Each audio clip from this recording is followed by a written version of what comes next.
trying to friend with a jump scare. Suddenly, he heard rustling in the nearby woods. Curious, he aimed his camera toward the It's sound all and saw a boring. tall figure Yeah, it emerge always from the is. trees, walking upright and covered in thick black fur. Terrified, he screamed and ran inside. Whatever it was, it definitely wasn't part of his plan. Was he the victim of himself? Captured a big sight. Late at night, the group of friends was hanging out outside when they noticed something eerie. What is that? What is it? A weird face emerged from the darkness. Its pale, hairless features were completely empty. Sadly, the footage ends before anything else happens, keeping the mystery unresolved. Yep. In 1996, near Varginha, Brazil, the military allegedly shot down a UFO that had crash landed. Upon investigating, soldiers reported If it crash landed, why did they shoot it down? Creature about 7 to 8 feet tall, wandering. The being was captured, but what happened to it afterward remains unknown and speculation.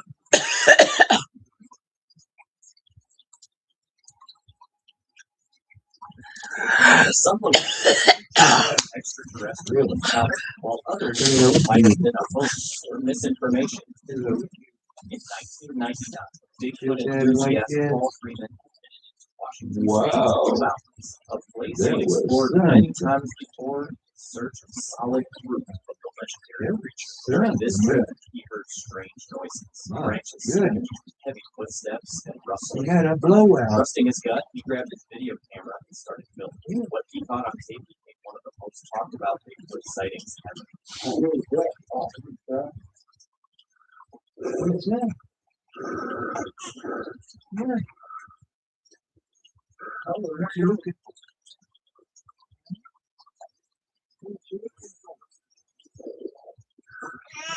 Oh yeah. The footage shows a tall, muscular figure about 8 feet high, walking upright through the forest with long arms and a dome. You want to He talk about it? disappears into the trees after a few seconds. The video quickly spreads through the paranormal, with many praising its authenticity. Skeptics, however, argued it could have been someone in costume or a stage hoax. Still, no one has been able to fully disprove the footage to this day. People are talking about this weird creature that looks like a mix of a dog, wolf, pig, and fish. Some think it might be a secret science experiment messing with animal DNA. But that seems pretty far-fetched. Most likely, it's just something AI generated. And as AI keeps getting better, soon these kinds of images will look totally real. One night, a man living alone on the Appalachian Trail spotted something strange outside his cabin window. Yeah. That works. Hello? Shoot. Let's shoot. He saw a pair of red eyes staring straight at him.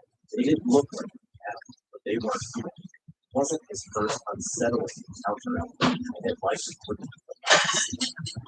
While heading to the river, the fisherman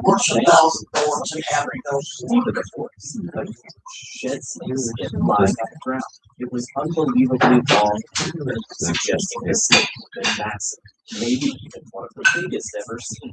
Some think it could have belonged to a giant anaconda or a huge python. Either way, it was one of the largest snakes ever found. A strange and mysterious creature has everyone scratching their heads. It seems like a mix of a bat, sloth, primate, and maybe even a badger. Some guess it might be a long-haired cat, but research proved otherwise.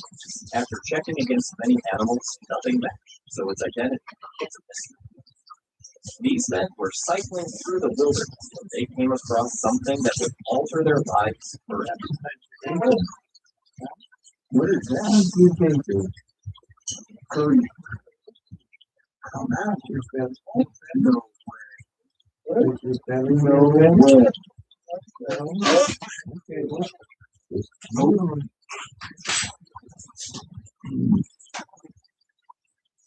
The dog is wearing a t-shirt?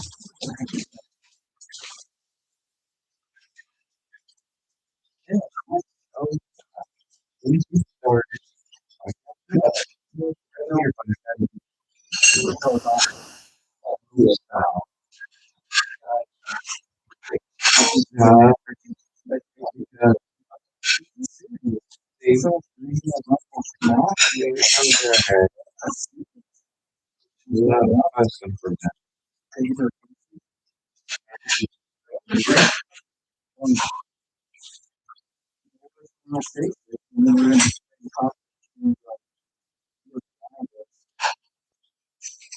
As they investigated further, they uncovered not only remains, but also shredded clothing, personal items belonging to the deceased. They debated contacting the police or reporting it to the nearest station, but how the situation concluded remains a mystery. Many observers noted that the bones appeared unusual, and even claimed to see pins embedded.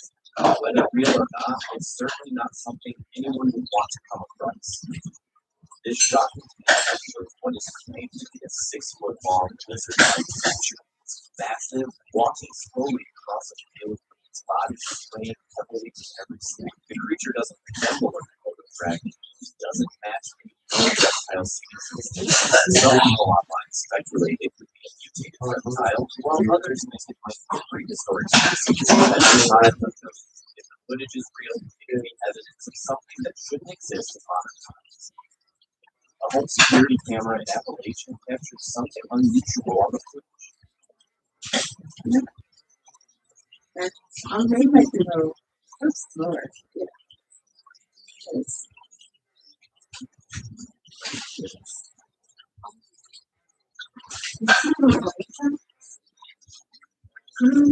What?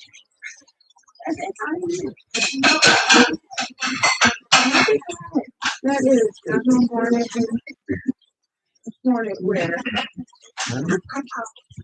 Broad daylight, something tiny, quick, weird shapes and pets. One woman thought it was just a hornet, but her friend was convinced it looked like a fairy. So, was it just a bug, or something a bit more magical?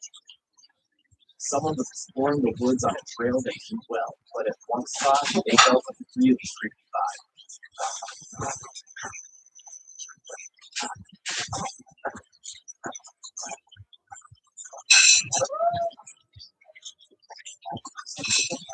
In the video, a howl speaker, the person thinks it might provide. Others watching the clip say it's probably just stupid, since those are common and scary.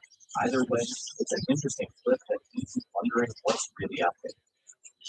After heavy rain, a woman noticed something unusual. A thick raindrop clinging to a leaf with an insect trapped inside. The insect was wriggling, struggling to escape. At first, it seemed normal, just an insect caught in the drop. But looking closer, it felt almost unnatural. The way the water held the insect barely moved, except for its faint struggles. It gave the scene an eerie feeling. Could it just be a rare natural phenomenon, or is there something more to it? A Reddit user posted a video from their Airbnb stay in Tucson after a night out and a few days festival. While they were recording a drunk friend, something weird showed up in their background.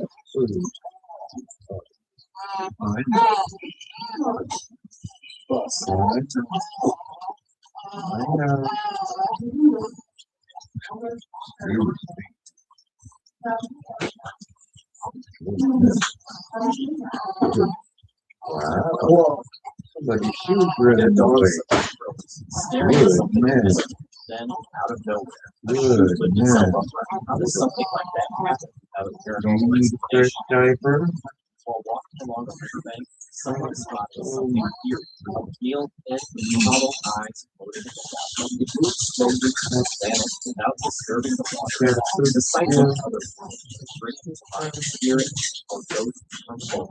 The fact that the water stayed completely still as it moved adds to the mystery, suggesting a possible supernatural presence, especially since many cultures see water as a link between physical and spiritual worlds.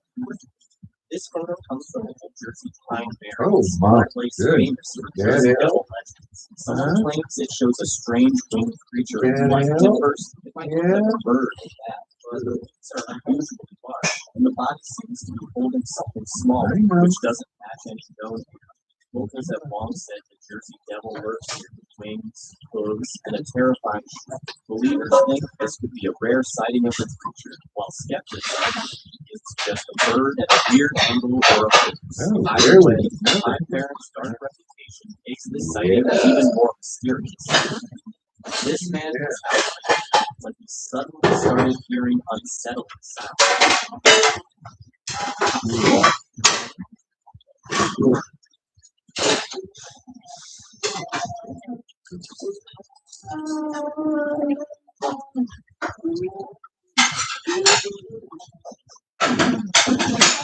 The eerie scream echoed through the night, wondering if it was a desperate cry for help or something far more sinister. Despite his search, the source of the remained a mystery, and the chilling cliff only added to the unknown. The unsettling audio sparked endless speculation, but no clear explanation has ever come forward. While hiking the Appalachian Trail, a man paused to take a video, unaware he was about to capture something truly terrifying. At my work, we've done the homework for this. In fact, you can save up to 20%, so you can put more resources toward running your business. Call or get a quote today at firework.com.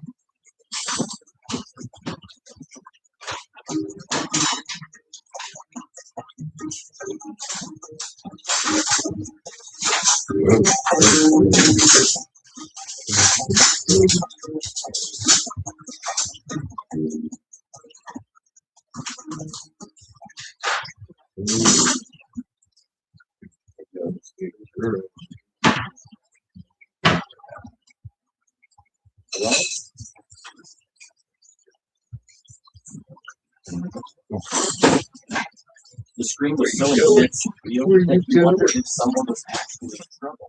What could it have been? Was it danger, or just a wild animal making a strange noise? Your wife was driving behind a car that stopped for a next train when she noticed something bizarre. The driver of the car in front got out and started walking back and forth and appeared to have a third leg. It looked completely natural, raising questions about whether it was a rare birth called polydactyly, a surgical anomaly, or perhaps some kind of device. Seeing a three-legged man is extremely unusual and unexpected, leaving observers looking curious. In September 2020, a hunted people expect to see a routine follow-up. Strange noises, snapping branches, and rustling echoes through the woods, leading the group to suspect a bear might be nearby. To be cautious, they set up camp and installed a trail camera before turning off for the night. The evening passed without incident, and it seemed like there was nothing to worry about. That trail camp was a large, dark, weird standing upright in a way that resembled a tree. At first, it was mistaken for a bear, but the movement and posture didn't match the possibility of being Bigfoot crossed their eyes, even though none of them were believers in such legends. The footage was later uploaded online, sparking curiosity. In the clip, a pair of glowing eyes from the top left, leaving many to wonder what exactly had wandered in that night. Tim headed into a creepy forest and made camp for the night. The forest had an unusual, eerie feel, with trees bending in strange ways. As night settled in, he lit candles around an Ouija board.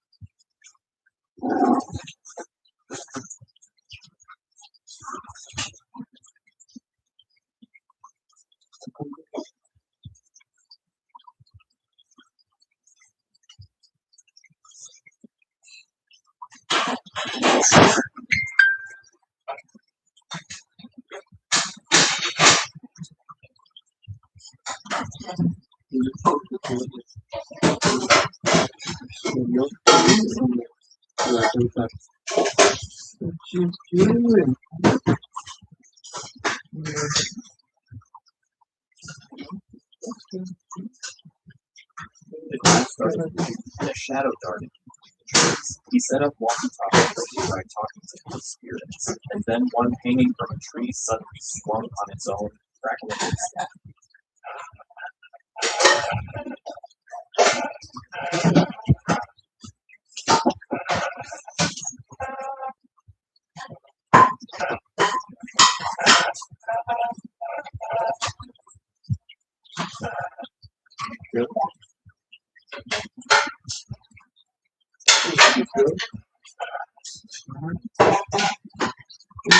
When he stepped outside, he was still swinging while filming Peter and his other camera caught on record.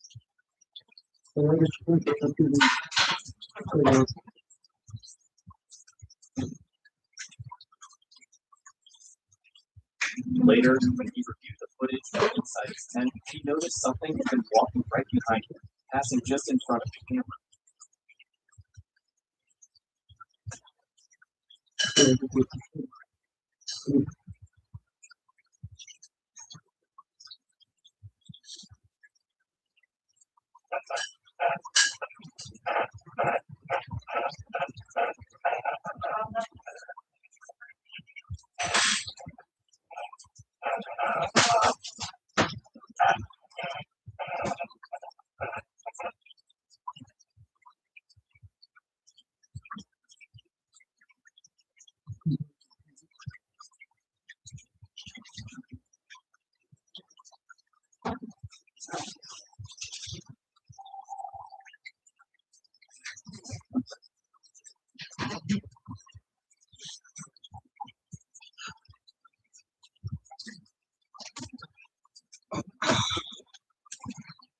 Most of the dishes done. Don't you not make it quiet?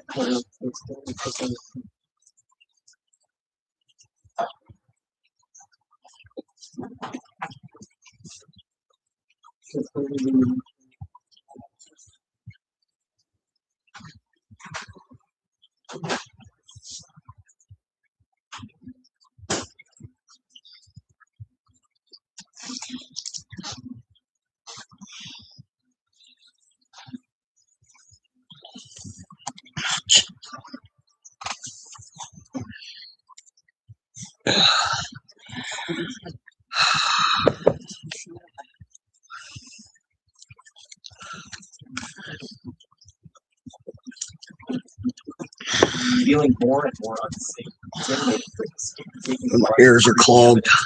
whether any of its next real My ears are clogged. I could went up the mountain or something. Yeah, it's weird. While walking with empty food, a dog frozen in dry. She looks so cozy. He filled the odds with quickly smart operating. Some people suggested it was something Yeah. maybe even a skinwalker, but others pointed Yeah, out but you're not Nan either. naturally freeze to alert their owners when they spot something. The hiker later explained that the dog's owner had called from a distance, and the dog eventually ran back. Still, he couldn't shake the eerie feeling of how completely still the dog stood in his presence. Yeah, I got the dishes, bottom of the dishes put away. The top I just left because I had room for everything else. So I put over all the dishes on the bottom away. Still got to wash the counter. Got to clean the fucking microwave too.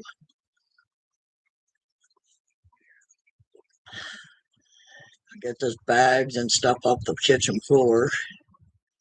Black box goes all the way down the hallway. We need a cart that we can push all this shit on.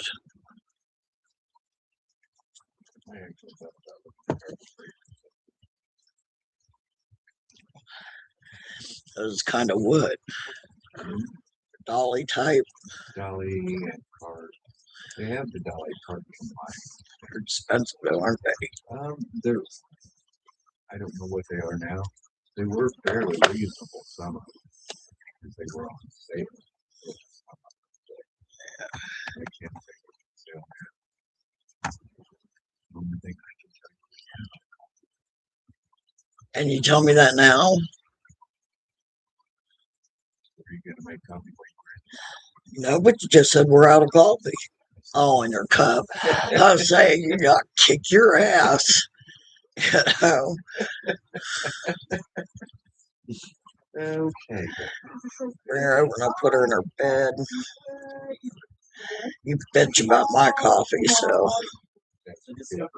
that's why I don't do it. When the man noticed what looked like a head, I'll bring her over here. I'll see if she'll lay down in her little bucket. despite being no bigger than a person's palm, the head had the features of a grown man, making it hard to imagine how it would fit inside. The strange find gave off ritualistic or voodoo vibes, leaving the question: should it be open, or is it better left untouched?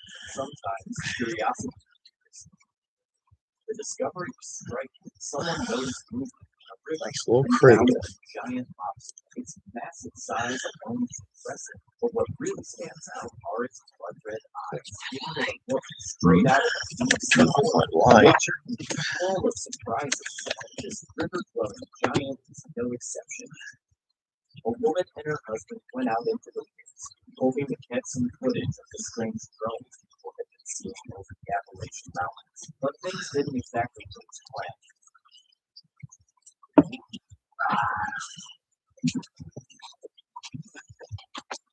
Out of nowhere, a chilling scream echoed through the trees, loud, clear, disturbing. Was it someone in trouble or just an animal making an eerie noise? People say you're never truly alone in the Appalachian Mountains. One longtime resident swears that's true. Late one night, he caught something horrifying on video. A figure standing completely still. There were no footprints, no clues that anyone had been there, just silence. Ever since, he keeps his lights low and his curtains drawn. It's creepy. Could it be real? A traveler was driving behind the ambulance when she spotted something unsettling.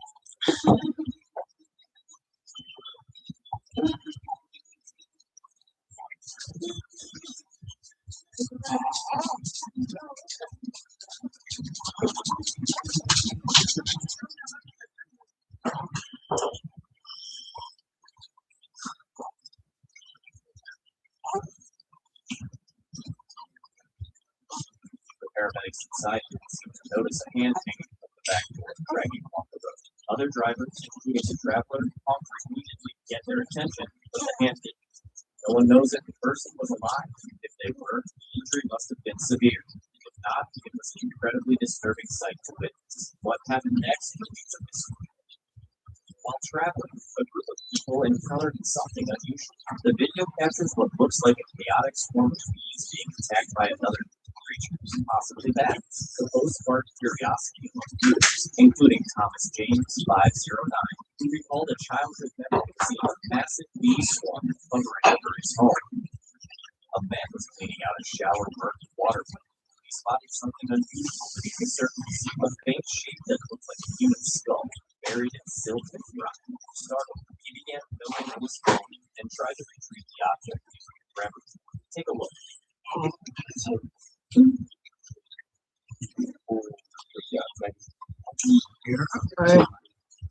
Despite several attempts, the skull was crushed, and each time he disturbed the ground, at one point, the skull seemed to disappear, but after the water settled, still the footage. Some viewers believe the video was staged, pointing out that the skull is unnatural and might have been edited. Others argue that the man's genuine struggle to live suggests his lips left intrigued and unsettled. One foggy morning, while hiking through a forest, a man spotted something unusual, a dark, human-like figure standing at the edge of the woods. It didn't move or make a sound, just stood there, completely still. There was something really unsettling about it. Was it just a natural shape that looked human, or was something stranger going on in the woods that day? A home security camera pointed at a window caught something eerie late one night, and it's got What? The footage shows something strange. Oh. Hard to explain. What'd you do?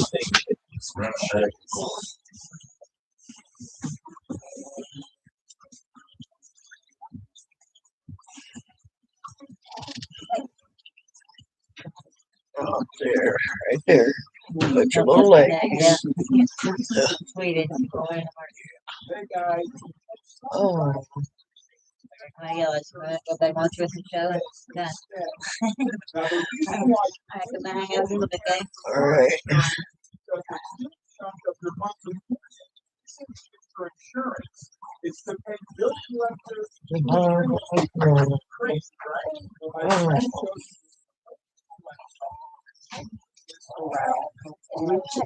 Beautiful.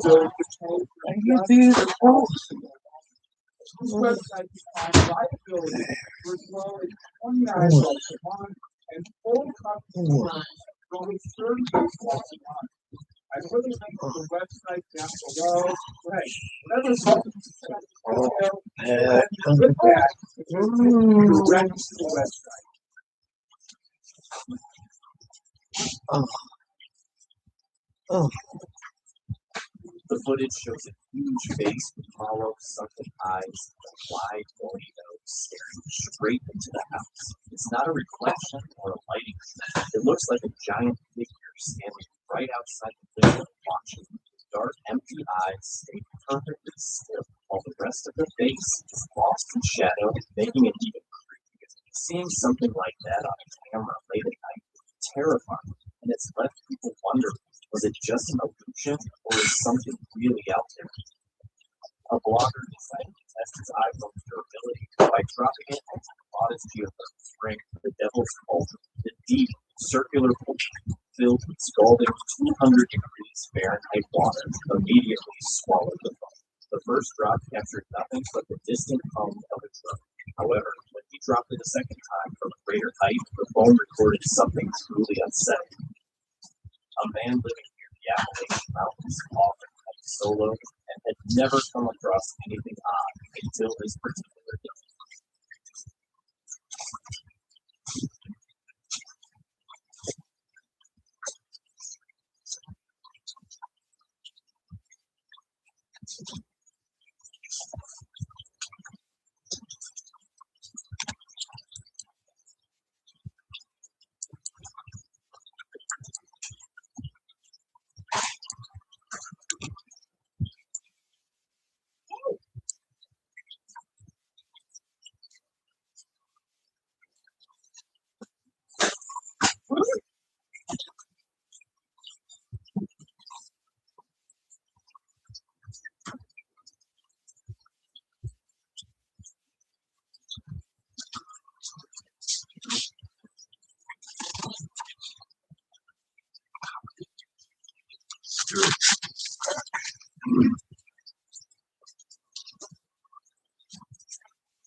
He captured a scream unlike anything he'd ever heard. It might have been wildlife, but to him, it sounded completely unnatural. Could this have been the first eerie encounter in the Appalachians? A trail camera captured a mysterious image showing a strange creature standing partially behind a bush.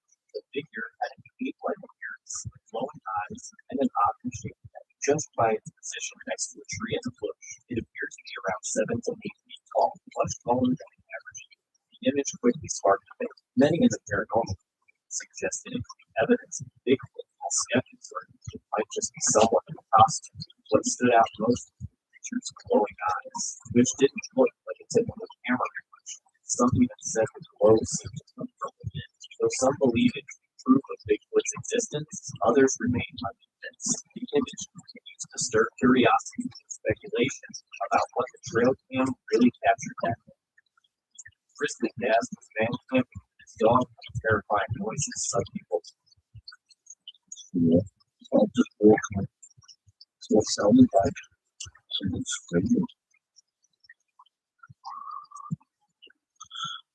Figure out.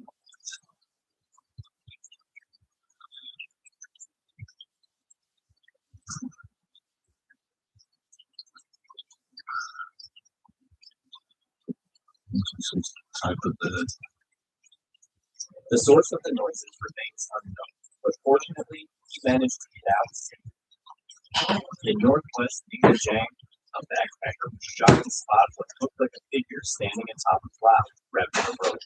At first, it seemed like a case of pareidolia, but the figure's sharp, almost perfect outline made it all more unsettled. The backpacker couldn't help but think, could this be a sign from above? On June 1st, 2024, the explorers from Gloves in the hand. ventured into an unnamed See forest, what's the little grade over here too that I have. especially after dark. There's something up in front of us, and we are not sure what it is. We're not seeing it. We ain't seen it. We have heard it. Yet we just heard it. Seems like yes. I'm gonna guess it's your brothers, but we're still kind of way back. Yes. Now the new one's we're just not sure what they're well,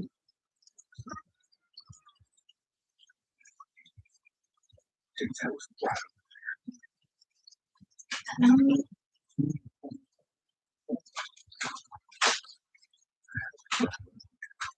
Right from the start, it felt like something was watching.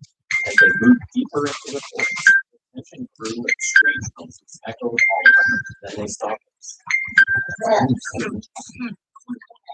Messages.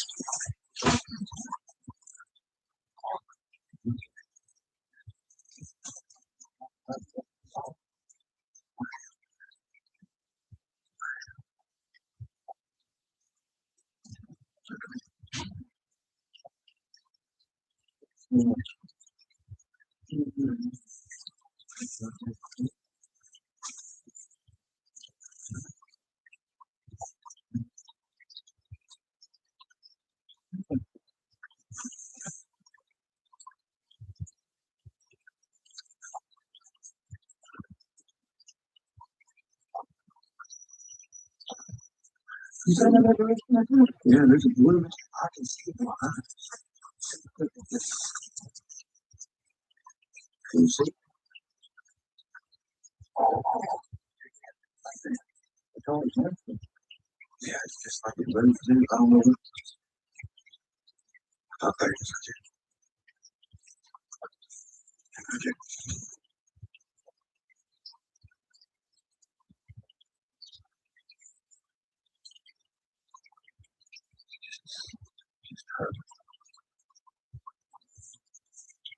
here we'll turn the line.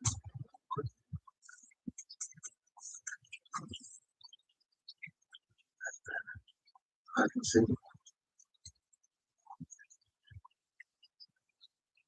That's weird. Yeah, I've never seen blue. I know. I've seen blue lights. I've seen blue lights. They were always behind.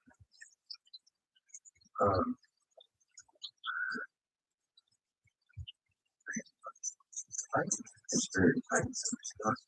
It must be up there. Just walk on it. as they went a bit further, they found a cemetery that was oddly well maintained for such a remote area. It didn't stay for long. You know,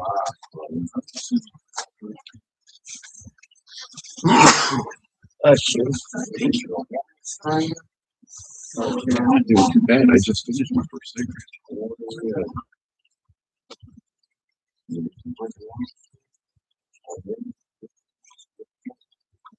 You gotta think like this. If this is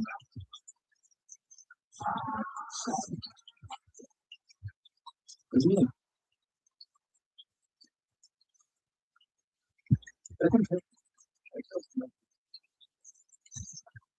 I couldn't find a device or group named device in Tracy's profile. Good. They couldn't tell if it was human or animal. Fear gripped them as it got closer, but they kept moving, only to realize something was following them. What it was, however, remains unknown. Echo. What are you looking for? I'm not quite sure how to help you with that. And immediately caught his attention. He pulled over, stepped out, and started recording it on his phone. Zooming in, the light's unusual brightness and shape became even more apparent. It moved and pulsated. It wasn't high enough to be a distant star or planet. It made no sound, ruling out drones or planes. The video has left many wondering if it was a rare atmospheric phenomenon, advanced technology, or something more mysterious. One night, a family was jolted awake by loud thumping sounds outside their home, like horses galloping down the street. But when they looked out, the street was empty. No animals, There were horses. no cars. It was unsettling. Curious and concerned, they set up a camera It's to catch cool. whatever might be causing the noise. Later, when they viewed the footage, they were Yeah. stunned. In the middle of the night, the camera captured dark, shadowy shapes, vaguely horse-like, racing across the street. The galloping sounds were loud and clear, but the figures weren't solid. They looked like mist or smoke, moving in a way that felt ghostly. Even the one by Tara and Henry's house was solid. Some wondered if these were spirits of Yeah, horses. It was solid, that once just roamed like the looking at a earth. real Others feared horse. it might be Yeah, something it was even solid more when I sinister. saw it. The footage left the family and many who saw it deeply unsettled. While checking out a remote cave in the Appalachian Mountains, Reddit user JTS4 had a seriously creepy moment. The place was dead quiet, no dripping water, just total stillness. But when he looked back at his GOPRO footage, he heard something.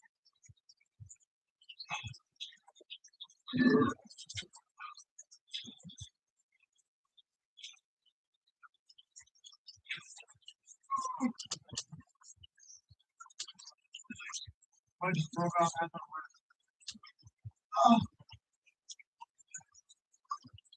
A distant blood curdling scream. He hadn't heard anything while he was there, but the recording picked it up loud and clear. Other Redditors said it sounded like something straight out of a horror movie. Some guessed it was a trapped animal, a mountain lion, a hog, a fox, but others thought it sounded way too human. So, what was screaming from the darkness? A family was filming a fun video at the place when something unexpected appeared on camera. Out of nowhere, a massive creature emerged from the trees, which they described as a bizarre mix between a dog and a human, though it's difficult to make out from the footage. Suddenly, the creature charged at the camera, and the video cut off abruptly, leaving more questions than answers. They took the time to turn the camera on. A backpacker unexpectedly came across something out of the ordinary. Seeing that, it's weird, but or is it true?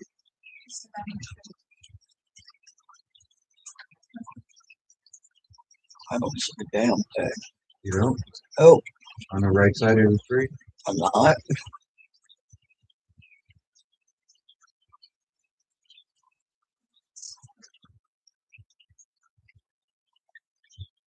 See it now? Okay.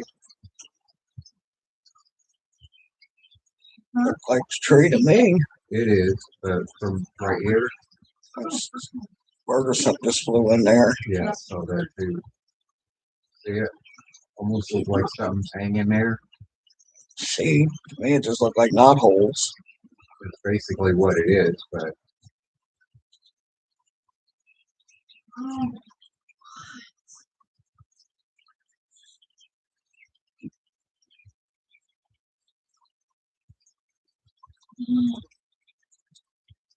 That bird It's not the fast time, but people with that IQ over 130 are the only ones that can talk.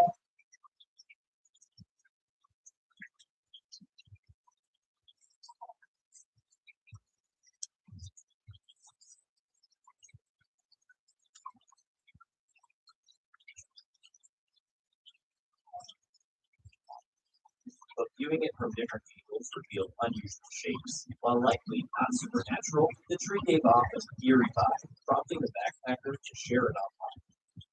In July 2020, a man's dash cam recorded what looked like a normal late-night drive until something eerie appeared. A tall figure in a robe stood perfectly still as the car drove by, its face hidden in shadow.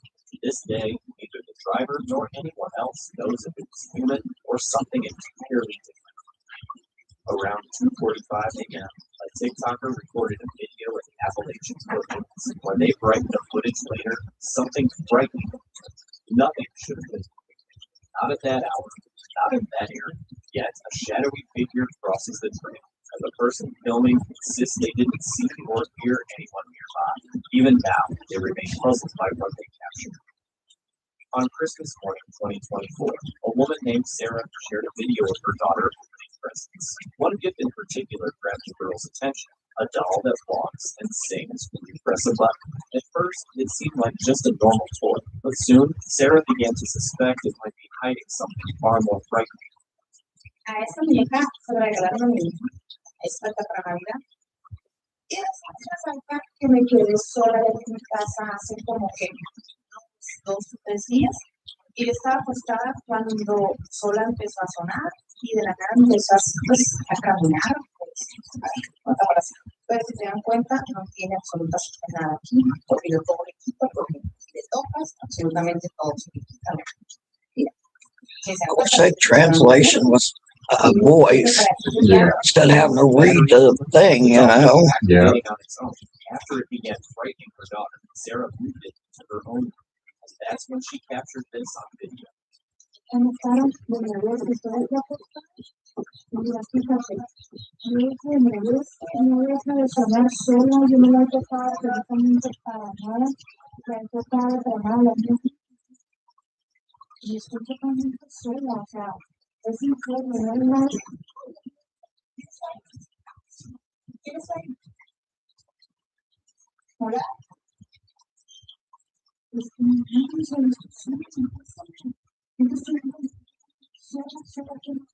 How clean. After the 50 kids to do that. I know.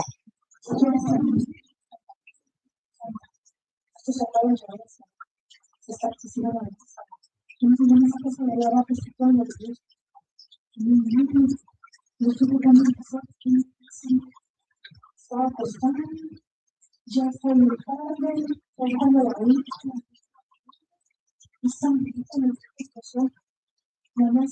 They don't have anything, do they? Bare necessities.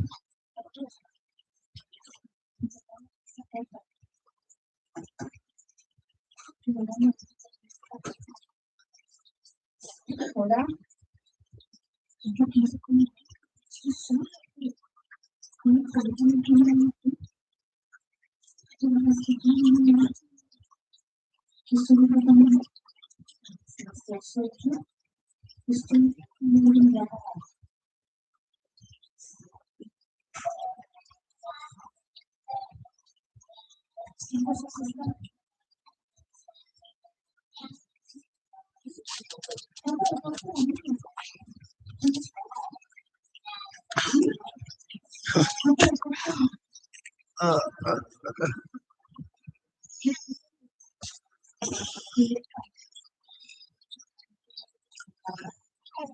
Pues ya son las 2 de la mañana, y las 3 de la mañana, pero no hay absolutamente nada. Pues, ay, estoy totalmente sola, no hay absolutamente nada. Detente, te vas a caer, detente. But now it's getting on counters and stuff. Yeah. Yeah, bullshit. How'd you get up there? Fly? That's a good The point. doll seems to walk towards Sarah's daughters. She even asks Yeah, Sarah what it that's wants, but of course, there's no answer. Then the most terrifying part happens. Something can be seen moving outside. Sarah assumes it's her own reflection, but viewers notice it appears to move on its own. Many believe the doll is cursed or possessed by a spirit, while others think it's trying to release whatever haunts it into the house. What do you think? Did this doll really cursed or possessed? Bullshit. This footage from Orlando, Florida, shows a massive blue orb flying across the sky. Its vivid color and smooth movement make it both mesmerizing and eerie. While fake videos are common online, I haven't this seen one it. is different, sparking I haven't seen it debate either. about whether it's something otherworldly or just another clever hoax. Florida's long history of glowing orbs and UFO sightings adds to the mystery, Oh, there it making is. it a hotspot Oh, for that's on paranormal screen. investigators. With so many unexplained events, people can't help but wonder what's really happening in Florida. Could it be a portal or interdimensional phenomenon, or is there a logical explanation behind it? These hikers were walking along the Devil's Back, a narrow rocky trail famous for its eerie legends and strange sightings.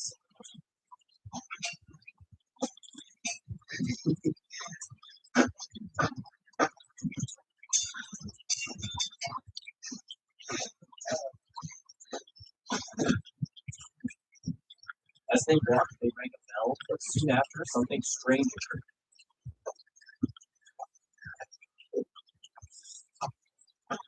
While walking and ringing a bell, they noticed something unusual. A dark shape appeared behind them for a brief moment before disappearing. It startled them at first, but on closer look, it was just a branch creating an optical illusion. On February 4th, 2024, a backpacker spotted something unusual outside their plane window and recorded it on their phone. A strange object appeared among the clouds. A unlike any backpacker? known aircraft. Yeah, in an airplane. Yeah. Yeah, I don't get it either. Some All right. think it could be a secret military or experimental. Unless they're going to some place, a national park. Still, I guess, but still, you know. The backpacker hasn't received any clear explanation. A woman walks up to a ladder, attaches a couple of wires to it, and suddenly music starts playing, apparently coming from the plant itself.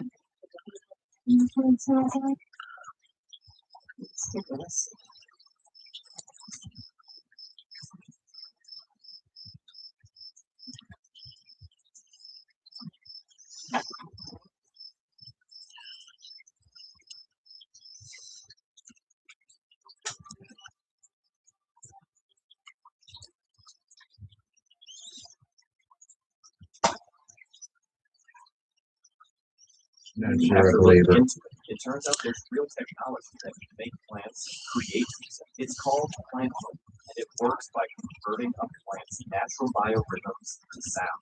Sensors are attached to the plant to detect subtle changes caused by water movement inside it. Those signals are then turned into musical notes and played through digital instruments, creating the melodies.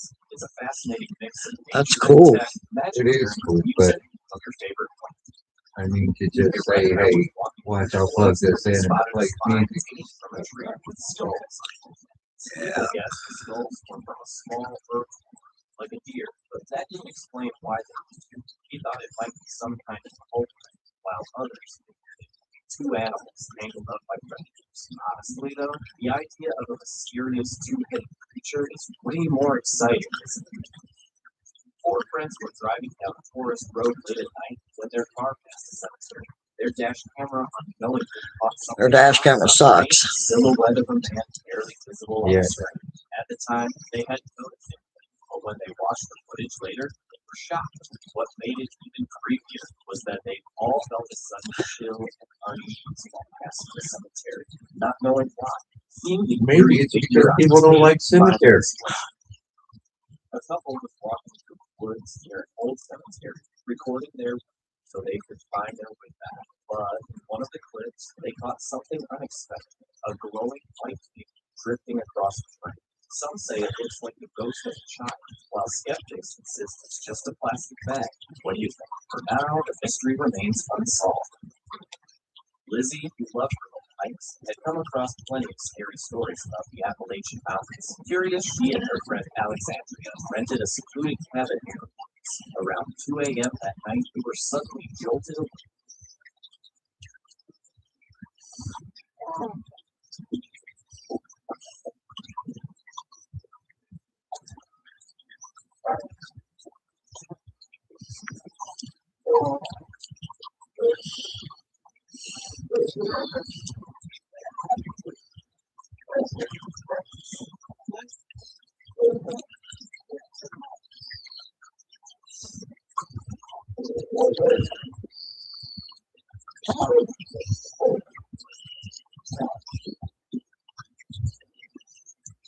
They froze, recalling all the warnings, and stayed completely silent.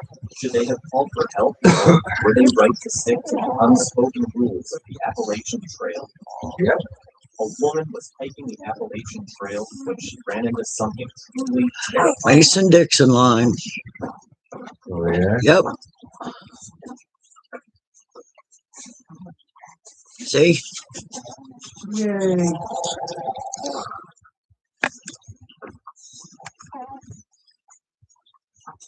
A loud, gut-wrenching growl rang out from the trees. Even now, she can't explain what she heard, but here's the strange thing. The moment she froze in place, she could still hear the crunching of leaves nearby. It sounded almost like the noise had been layered in after. So now the question is, did she actually capture something frightening, or was it all just for tricks? A backpacker was filming above the clouds on a flight when she accidentally caught something. Another weird. backpacker on a flight. Yeah. Zipped past the plane so quickly, couldn't see any details. She shared the clip with friends, and it quickly went online. But no one knows what it was. Makes you wonder what's really up I in the guess sky. if you're backpacking, the plane can't see the way to get there. Well, that's what I said. They can go to different parks, Yeah. fly cross country, you know. But still, you know. I know, it's weird. He grabbed his camera and headed to the backyard. While recording, something appeared, a figure barely visible in the darkness. When he tapped on the glass to get a closer look, it vanished into the night. Its features were too blurry to make out, but whatever it was, it definitely wasn't human. It was a typical sunny day in Kentucky when a man out for a walk near his home heard something strange, not from the sky, not from any machines, but coming from beneath the ground. It was a plane.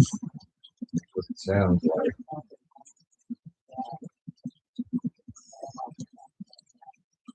Curious, he grabbed his camera and tried to record it. As he approached, the weird rumbling got louder, sounding like something shifting deep underground.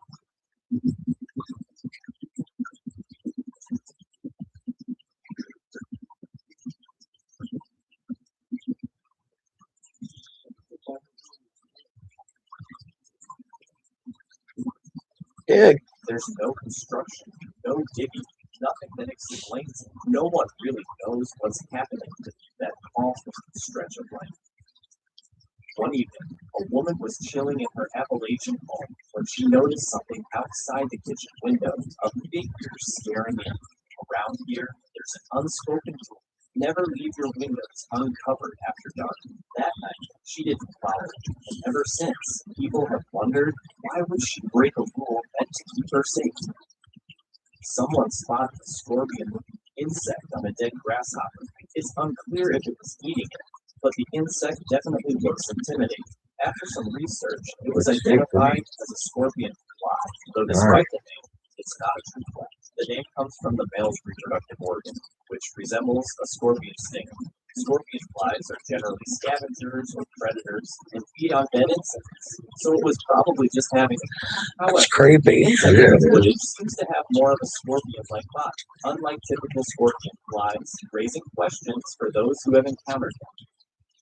While hiking in the Appalachian Mountains, this person came across something really unsettling, a remote clearing full of graves dating back to the 1800s. A lot of the headstones belonged to children. Why were these graves tucked away in such an isolated spot? And what could have caused so many kids to die around the same time?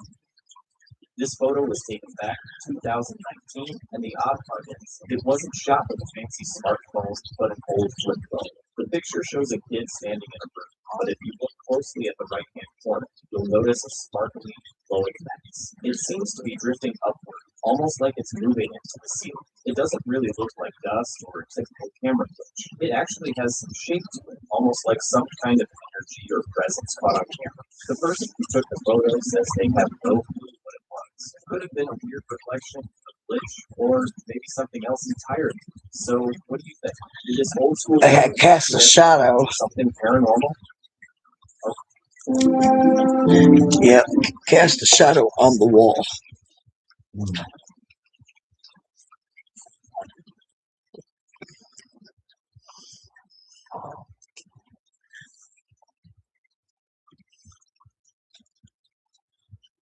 Forest rodent, dry leaves, twigs, nothing unusual. But if you look closer, there's a copperhead snake blending in perfectly with its surroundings. One misstep, and that calm hike could have turned dangerous real fast.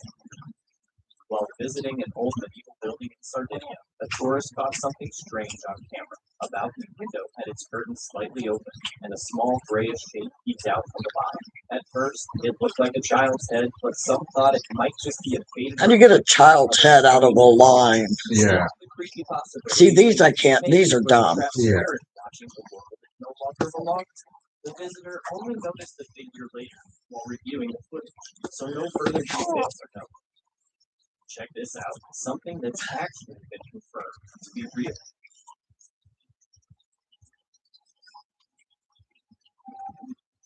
Checking out. Blurs. At first glance, the cliff looks like The thing that moves underneath or behind them. On the left side of the frame, a ghostly figure can be seen moving from behind the boy, who is using his palms to block the camera. The figure appears to move on all fours and has a whitish, translucent ghost. Well, that's funny because the other one went right behind them, took off running, remember? I do, yeah. The family didn't notice anything unusual while filming. It only became apparent when they reviewed the footage later. This leaves many wondering what exactly was captured and who took the clip. This Reddit user and a friend were hanging out on the roof late at night on a 60-acre property. though they mostly stuck to justifying intersections. To pass the time, they were picking heights. Out of nowhere, a sharp, unsettling scream echoed from the nearby woods. They thought it might be a coyote, but something about it didn't feel right. Just to be safe, they aimed the phone in the direction of the noise and took a picture. When they checked it, a white figure appeared in the photo, something that looked a lot like a skinwalker. It could be anything, really, but with the strange sounds and that creepy vibe in the air. I'm so sick of Maybe it was skinwalkers. a skinwalker. Yeah. A man reported footage while visiting a site believed to be the scene of a gruesome murder. Or A rape, dark, you abandoned know. tunnel. It was late at night, the perfect time for something spooky. According to local legend, a woman and her baby were brutally murdered, with their bodies left in the murky water that still runs through the tunnel. Curious, the men went to investigate. The tunnel was cold, dark, and unnervingly silent. While filming the water, he noticed dead deer floating, which made the already eerie atmosphere even more impressive, as if the place itself was warning.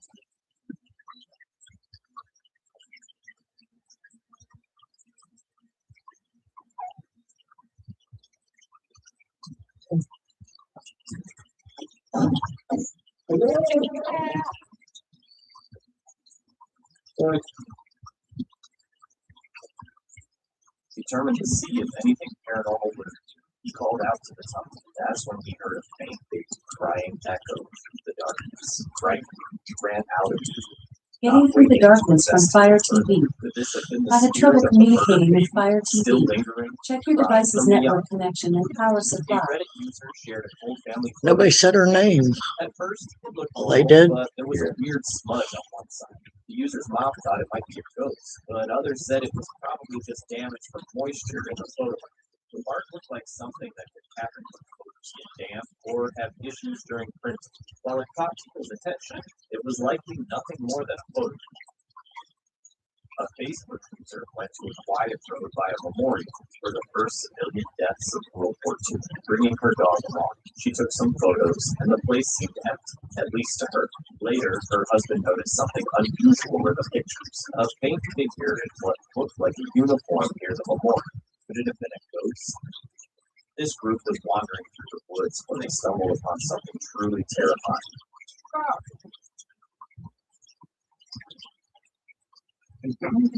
A pale figure in black stood still among the trees. When they shone their flashlights on her, she stayed completely silent and unmoving, just staring back at them.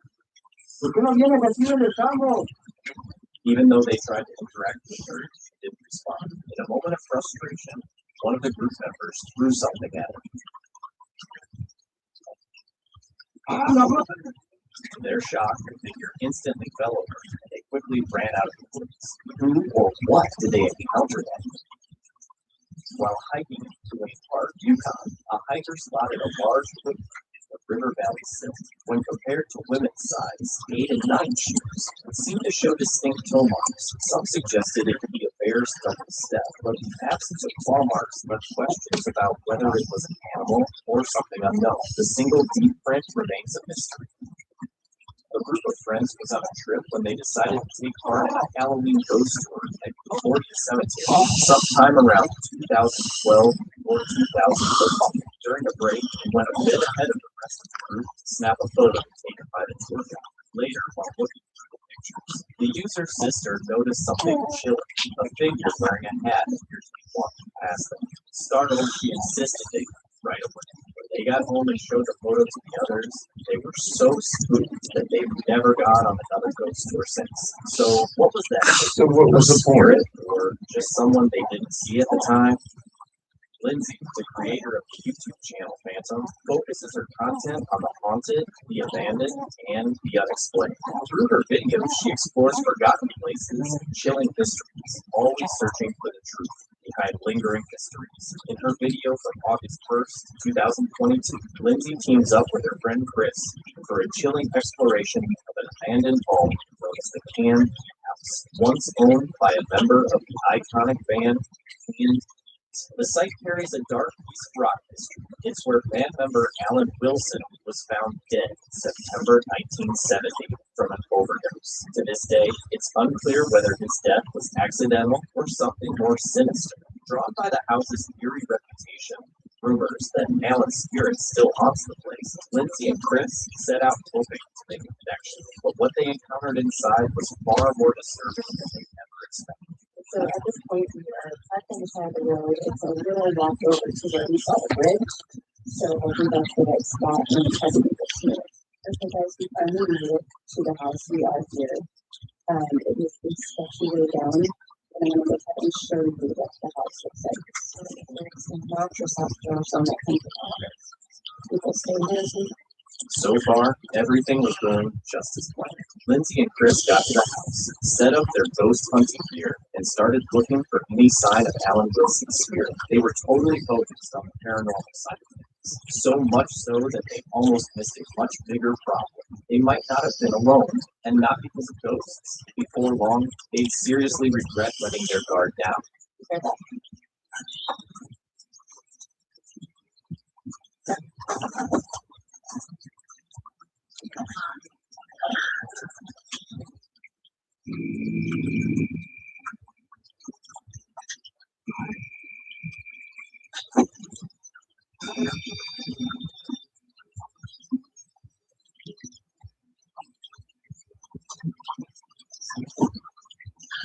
The Democrats are threatening to shut down over the ICE shooting. Shut it down. Go ahead. Yeah. Let's see what decision you fucking make.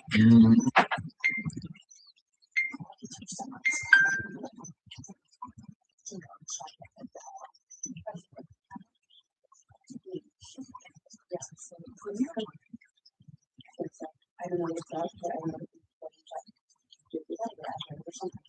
there's something. It's for Rob. We have to go. This is it.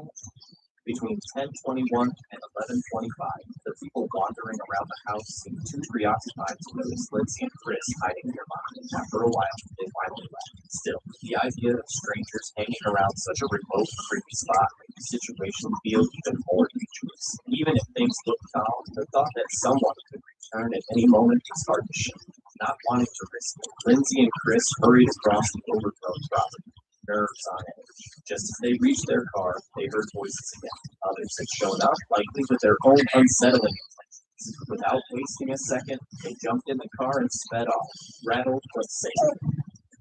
A man was out for a late night walk when he suddenly heard the sound of a woman crying, but there was no one.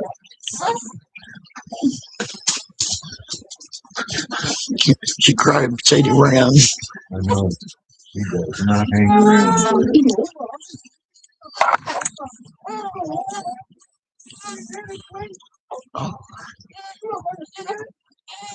You're all right. Yeah, that's got it. Great. Let me move my hair. Oh, you get altitude. Oh, good bird. A shadowy The smell. Ooh. He turned and ran.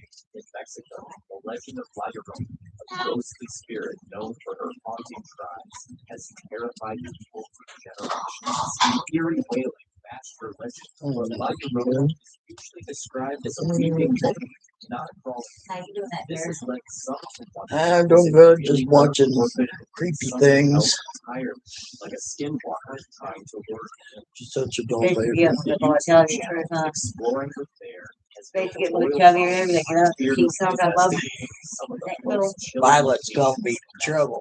In Yeah. this video, Bear and She April had push comment on the the limits video, and she once was again God. during intense nighttime exploration. Yeah, where she's the gotta sense be of like, danger here, feels let's go do disturbing. this. Let's go do that. Just Watch. before sunset, as the crew Yeah, she uses did get the the sister. Rhinoceros No, no. morbid Yeah, I don't want her to get which guides jealous them Yeah. either. So, far from any Not her signs aunt. of It's yes, right. Yes, it's his brother. Was her son. yeah, Yeah. Maddie's sister. Can you imagine that? Lord, I don't know. Scared to take him. I understand. All right, well, we had your best cigarette. Go back to the room. I say her right for little Yeah, pumpkin. I'll roll a little bit. Yeah, okay. You're all right. Okay. All right. Yay. So essentially, what Raymonautica does is it takes your mind, it takes your thoughts, it takes your attention, and sends you by that to a location that when you arrive there, you're supposed to find something that lined up with your attention. Like if you're thinking something scary, it's supposed to lead you somewhere scary. If you're thinking money, like it could lead you to money. What do you think? Money, creepy, spooky, what should we do? Creepy, creepy. So without further ado, let's just jump right into this Green adventure. We're on this crazy haunted Alabama road and Helltown. Who knows what we're going to find out here? There's so many crazy stories. As night sets in, the group struggles along the uneven trails with just one flashlight. Right away, the forest gives off a weird vibe. They start hearing distant howls. At first, they think it's just coyotes, but the sounds slowly start to feel almost human. The howls All I see is a road. feel like All I something see. or someone is watching. Already, this place I'm telling you, it's nighttime. And there's so much out here. It's insane.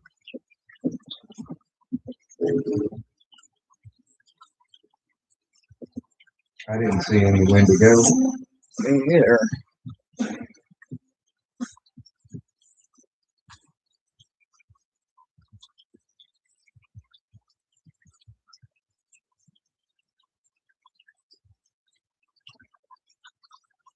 She loves her man. Mm-hmm. She loves her man. She does. She's comfortable. Yeah. Just like with you, she's comfortable. Take your camera. Take your camera.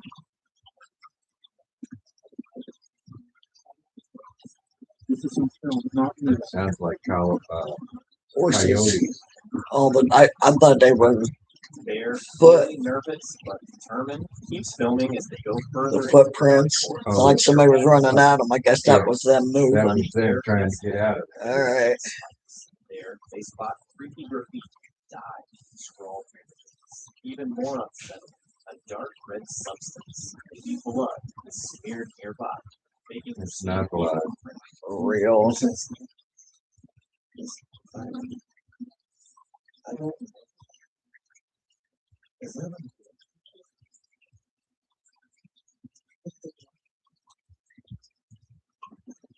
Still not blood.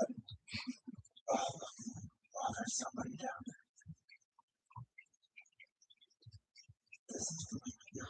there. And two lights. Yeah. Yeah, I didn't see that. Where are the leaves now? Crap, dude. Thank you. Since I got the camera, watching because I can see them. The group wonders if it's just a setup, maybe a prank or leftovers from another explorer. But the scene and timing feel too off to be true. Just past the bridge, their flashlight catches a line of silent figures along the roadside. They don't move or say a word. Panicked, the team quickly turns off the light and hides, whispering nervously. The figures stay still for a while before quietly disappearing into the darkness. Whether they were real people or something else, the experience leaves a seriously haunting impression.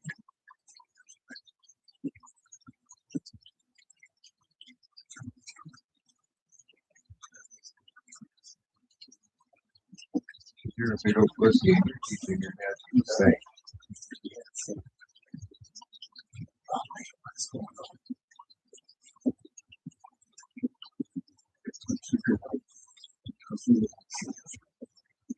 Got a fucking flashlight, dude. Yeah. But they're trying to use the flashlight to walk and not be seen. Which is When they damn finally near reach the impossible. random outpost coordinates, they Yeah, find because a if we can small see them, they can see them. hidden under the Yeah. building. Inside are objects that feel eerily personal and unsettling. A used glove, a stained scrunchie, burnt scraps of paper, and a gritty, foul-smelling substance that sticks to their hands. One paper is marked NU7, which they think might be a code. The whole discovery leaves the group with a strong sense that they've stumbled onto something genuinely sinister. You see something?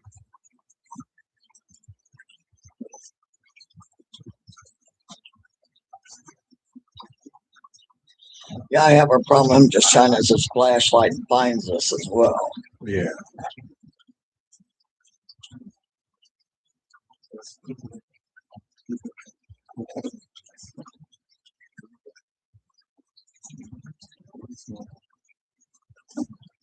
That's a cool one. That's something. It's like that. It's good, but when you get back, we'll check that out at the truck. Let's get the truck. What'd you tell them? Right up the corner. People just want to bridge and make it out. As they start heading back to their vehicle, the fear ramps up. Everyone feels itchy, nauseous, and uneasy. Maybe it's all in their heads, but it feels very good. Even spotting an old walkie-talkie probably left from a past Shit, we ran in there and get meth. opening the box. Or what's that other shit? The items That kills them, puts you in a seizure immediately. Fentanyl? Huh?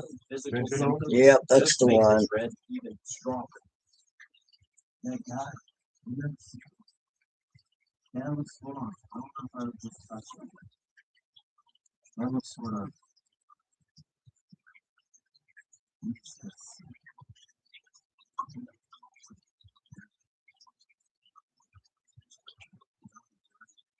It's like that snake on it.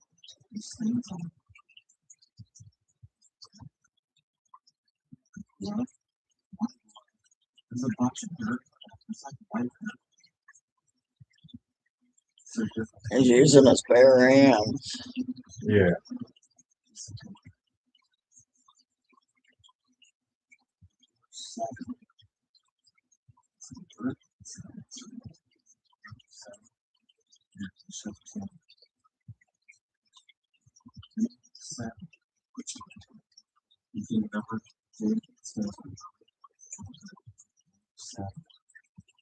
Is that standing on the side of that? Is that bird? Is that that's sticking on the corner? It's just that circle with the back of the right. Is that a snake? Is that bird? That's creepy. So you're gonna ask your 14-year-old nephew. This thing.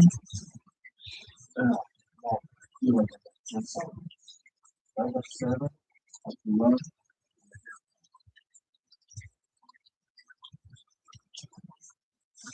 that sort of creepy. That's what Bear you went admits on camera that despite all the creepy encounters he's had on past explorations, this one really shook him. The silent figures, the threatening graffiti, and the unsettling contents of the box combined into something way too disturbing to ignore. It leaves one big question. Was it just a series of strange coincidences, or did Randonautica lead them straight into something truly sinister? Whatever the answer, Bear and his team walked away with a story that still haunts them. A Reddit user visited a haunted asylum near his home called the Trans Allegheny Lunatic Asylum. While exploring, he heard loud banging noises, too strong to be from an animal, and the ceilings were far too high for anyone to reach. Even though he didn't believe in ghosts, the heavy atmosphere, along with the strange Kept feeling the cold breeze footsteps, coming left through. him uneasy. Later, when he brightened his photos, he was shocked to see a figure of a woman glowing in the image. Other users from West Virginia said they also felt uneasy in the building. Some proof of something supernatural. Phil Reed and her husband were on vacation when they visited Adrian's Wall in England. While their son and his partner went for a walk, her husband took a photo of the scenery. Later, when they looked back at the picture, they spotted something unusual, a mysterious figure standing on a hill. Phil said her husband is always careful to avoid capturing strangers in his photos, and they were sure no one else was nearby. When they zoomed in, the figure appeared to be wearing red, resembling a Roman soldier. Did you say that was a rump roast? Online search shows that others have reported similar ghostly sightings along Adrian's Wall. Could this be a I glimpse think into so. the past, Rumper or search, just I'm not something easily explained? Hikers on These trees are on my last nerve. across the forest, resembling a makeshift graveyard. Skulls, jaws, and vertebrae. Cats and dogs were arranged in unsettling patterns. Some believe wild predators drag their prey, while others think it's just something more deliberate, possibly linked to maybe the discovery of Alright. enough that they left the forest. A man inspected his car after an accident and took a photo of it. Later, when he brightened his image, he was shocked when he saw a creepy figure sitting in the driver's seat with glowing eyes and a disturbing, almost monstrous look.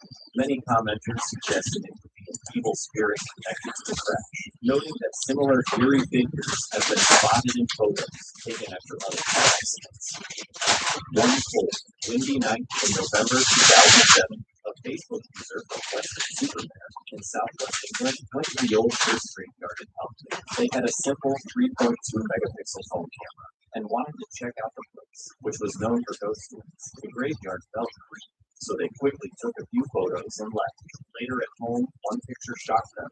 A robed figure, maybe a monk, appeared above the graves. They were so freaked out that they never went back.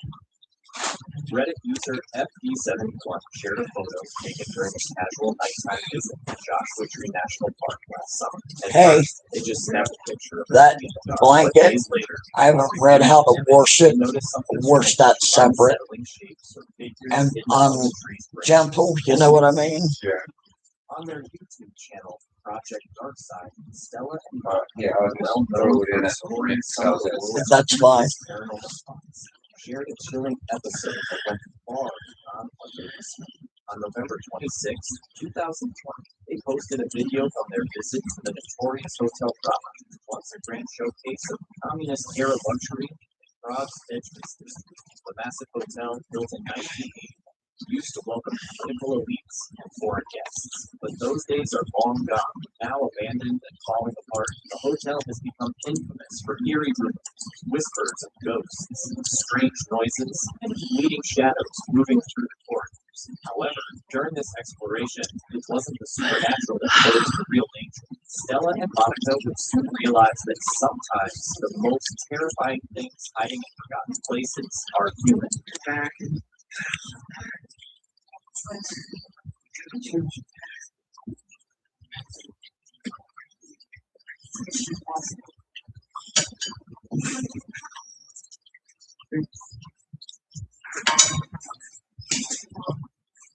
Stella and Monica explore the decaying halls of the once luxurious Hotel Drama, equipped with cameras and paranormal tools to search for lingering spirits. Soon, strange things start happening. Faint knocks echo down empty corridors, muffled sounds trail behind them, and sudden cold spots follow them from room to room.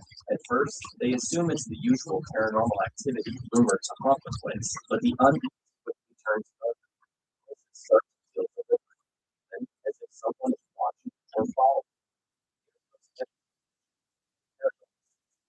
Paul Redford back up, but even after he arrives, the feeling only intensifies. Whatever's out there hasn't left, and it's getting closer.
the freedom of the beach, with a seduced to the fire of passion, and nightclubs and parties. Charisma fills the conversation with grace. Confidence exuding from every space, leaving a strong impression each pace. Tranquility, each charm on shore, gravitates upward, unsure, gravitate, the new by particle.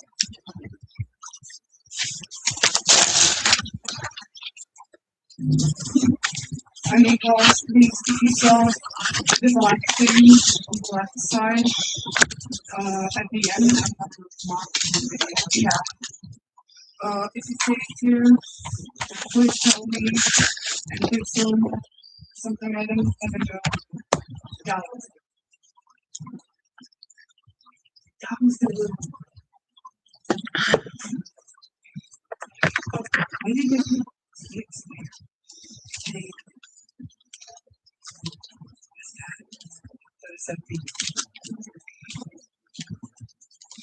if you know what this means, please can you tell us?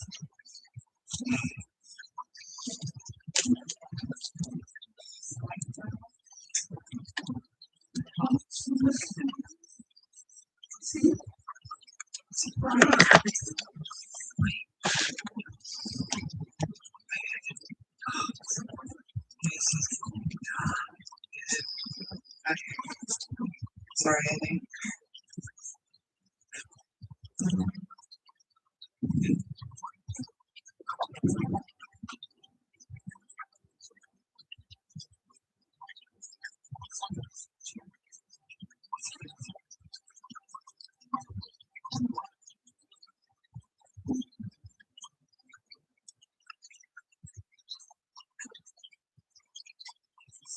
Sorry, I think.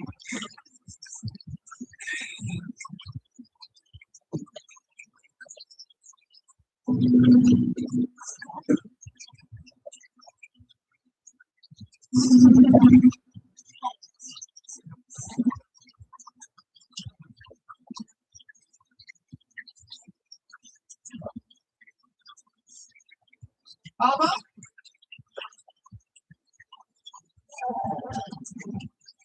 Sana kızım.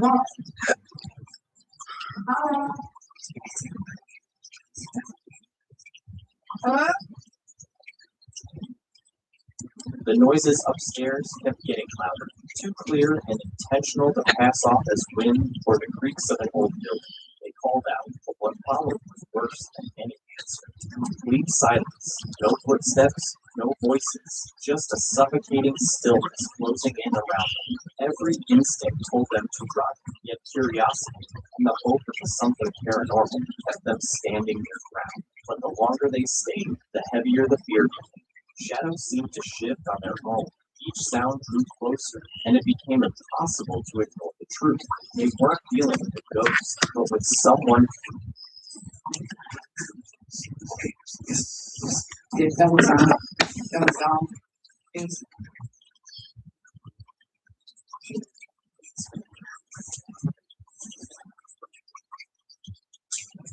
hello?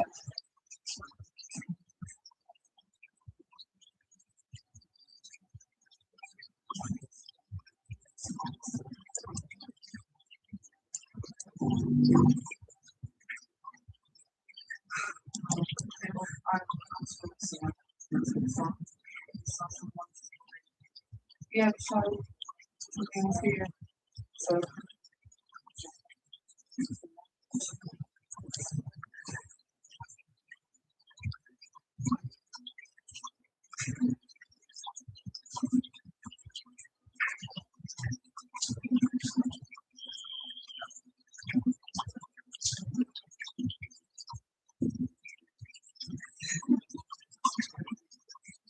Thought I heard our phone ring.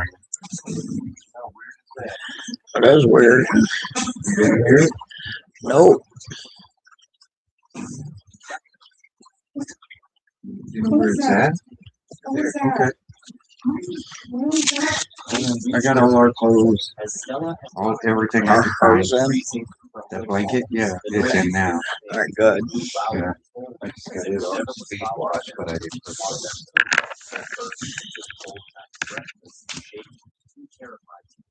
Once they were sitting, a question echoed in their mind. What had been making those sounds? Was it one of the spirits said to linger in the decaying remains of Hotel Crop? Or was someone else there?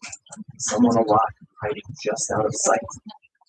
They read it and posted a photo saying one of her in-laws captured it while hiking in coastal Georgia. They got only a single blurry shot and a brief, shaky video before the figure vanished into the trees. With the camera far away, the lighting poor, the details were clear. The postcards contacted. Some claimed it was Bigfoot, while others thought it might be a bear or a person. The family doesn't have an explanation either, only that what they saw was unlike anything they'd ever encountered. After hiking for miles behind the farmhouse, he was renting people for months out in the forest. A man came across something strange, perfectly shaped circles in the snow above a frozen pond. The eerie precision of the formations left him puzzled. Were they natural, homemade? One person suggested the circles might be from deer or moose tracks, where the animals broke through the snow's icy top layer, and the spots later melted and refroze, creating those distinct shapes. Could that be the real explanation, or is there something more mysterious behind these perfect patterns? In the summer of 2022, a Reddit user and a friend checked out an old assignment. The owner kept the place clean and even rented it out for paranormal tours. Visitors were locked in from around 8 p.m. to 2 a.m. to wander the halls on their own. The user snapped a bunch of photos that night, but one of them caught something really weird. The friend said it was probably fake, but the user swears they didn't touch the photo. It's real. It's definitely something paranormal. Jody D, a passionate camper and paranormal enthusiast, explores haunted forests and locations with dark histories on his channel, Hunting the Dead. In his latest adventure, he spends a night down for his paranormal activity. However, we're going to be spending as much time out here as we are inside the cabin, and the cabin is set to harness something a little bit different. The reason why is there was actually a couple that was here on their honeymoon, and they were camera set that up again. 30 minutes, crazy. So this couple, they were here on the honeymoon. Let me run that back. This couple just got married. They were here. I'm not sure if it was honeymoon or not. I guess it was right after they got married. Whatever the case may be, they got here. As night descended, they took refuge inside the cabin to get warm, when suddenly a terrifying sound rang out from outside.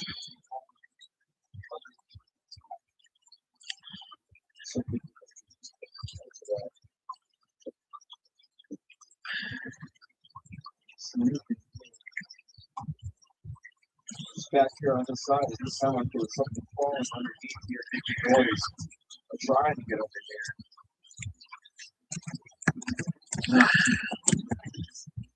I don't know.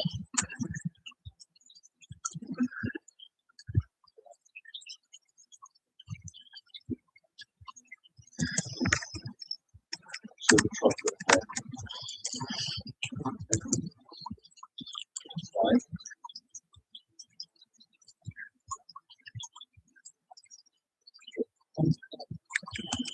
Yes, put on the car. Put on the car. They put on the ground, but put on my car. It really hurt my heart. Whoa. Yeah, guys, it's super windy here. I apologize. Help it. Hey, come on. Get to the story.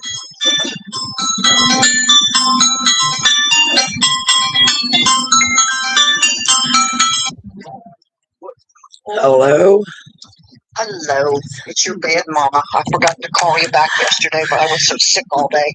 I'm tired. What Pretty from? much was, I just stick medicine, I guess, just making me tired. And I didn't sleep good the night before. I didn't sleep good last night either. But I feel better today.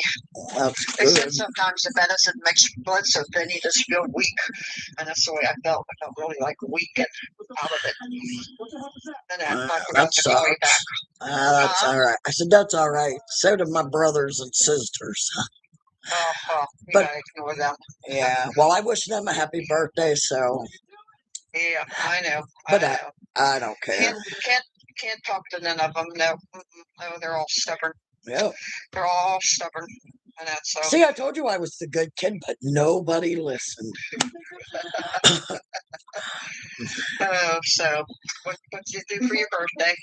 Sat home and we had cake, and Violet and Jen came over, and we just hung around. It was so windy. It's really windy out here. Yeah, it was windy here too. It was cold. It got real cold. It was real nice 2 days before. It was like 65, and then it started going downhill again. Yeah, well, It got we get up to 65, and we've actually been sitting at 70 the last few days. But the wind, man, the wind's 40, 50 miles an hour nonstop. Yeah, that makes it colder. It does. That makes it feel so much colder.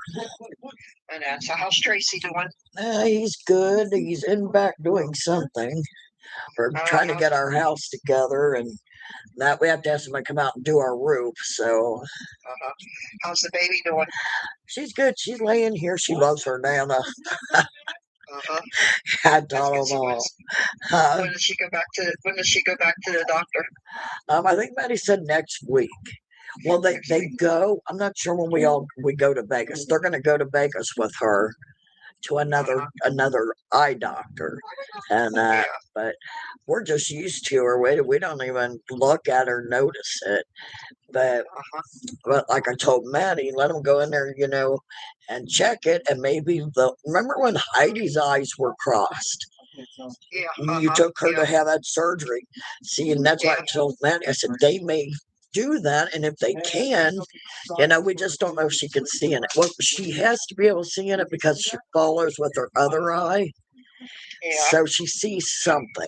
Well, that's good. And she's a good baby. Good. She looks like a little fat little thing. Oh my God, she's 10 pounds. She's the chunkiest monkey. Got her. Quite different from the other one, huh? Yeah. Yeah, Violet's a wild child. Me and her have a ball together. But yeah, she's a good baby. Yeah, we did. Yeah, we went up, got our 100 pounds. I mean, we got 2 3-inch steaks in this deal. So, and it's still $6 a pound, no matter across each pound of meat. So we couldn't beat it because they're jacking our prices up again. And they all want to say, oh, this and all that. No, it's just bullshit. You're greedy. They're greedy people, man. Yeah.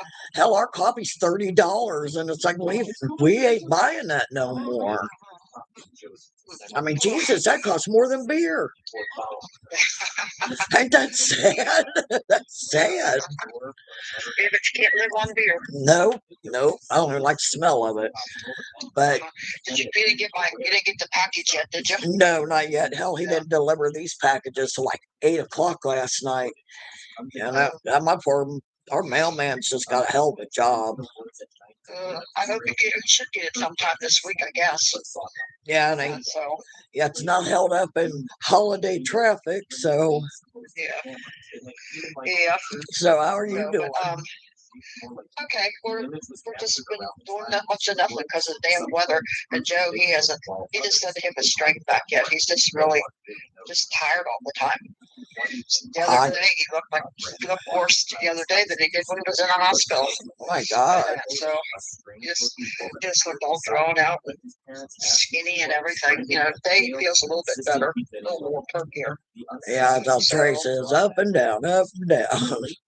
Yeah, he goes to rehab next week, so we'll see what that does because he's been in so much pain from his back. I mean, he can't hardly do nothing, and his back doesn't hurt him and stuff. So I don't know how rehab will go. We'll have to wait and see. Oh, that sucks. In the middle of the woods, Yep. Don't let none of them kids put you or him in a nursing home. inside the cages were dogs. Yeah, I'll take you and shove you over the Grand Canyon before I see you in a nursing home. Yeah, no, I don't. Neither one of us want to go. Heidi says you should sell the house and go into one of them assisted living places. They take your money. It's not a nursing home. And she says it's assisted. I said your father is not going to leave this house, so you might as well forget it. Yeah, well, yeah. So, no, he says I'm not going anywhere. I'm not going to one of them places. Nope, So, don't blame him. we'll make it out here. Yeah, that's what I said, you know. I mean, at least you got a roof over your head. Yeah. I said if I have to hire somebody to come in and cut the grass, fine. You know. Yeah. So the guy up the street, he does our front yard for us, but he can't get in the backyard with his riding lawnmower. So Gina's come over and done it. I've done it once, so this summer we'll see how it goes. You don't need to be out running no lawnmower. Oh, the backyard's not bad. It's flat, so and it's a self-propelled one, so it goes. You know, it takes me for a ride. Oh, I bet it does. It's like if you push the handle all the way down, it's like you're on. Oh, sounds like I Love Lucy. So, but well, hopefully winter. Okay. Or I hope winter's mild for you guys.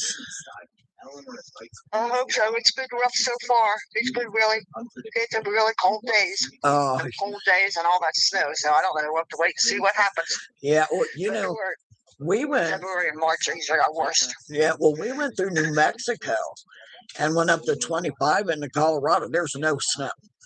No snow. We got into Colorado and got by our the exit for where we live, and we could see the backside of our mountain. Halfway down that mountain, it's a 14,000 foot mountain. Halfway down, the snow ends, so the valley floor is still no snow, and that was the only snow we saw in the state of Colorado. At 216 for gas, I didn't want to go home. What was it? 216. Yeah, that's what ours was about a week ago. I got it for $2.16, and then I had 50 cents off from Kroger, so I got it for $1 something. Right now it's back up to $2.49. They don't know. They don't know what they went up at the quarter. One day it's $2.19, another day it's $2.99, and then it goes down to $2.89, then it goes down to $2.49. That's ours. It's back up to $2.99. I mean, it's like it changes every day. It's ridiculous. It's crazy. Yeah, there's no excuse for it either. Nope. And we got warm weather because it was 70 degrees up there. We got warm weather. We'll make this run because we don't have to do the big mountains. See, we can't do other mountains because it's a law. You have to have chains in your car till May 1st. Yeah. They don't give a shit if you're visiting or not, you know. Yeah.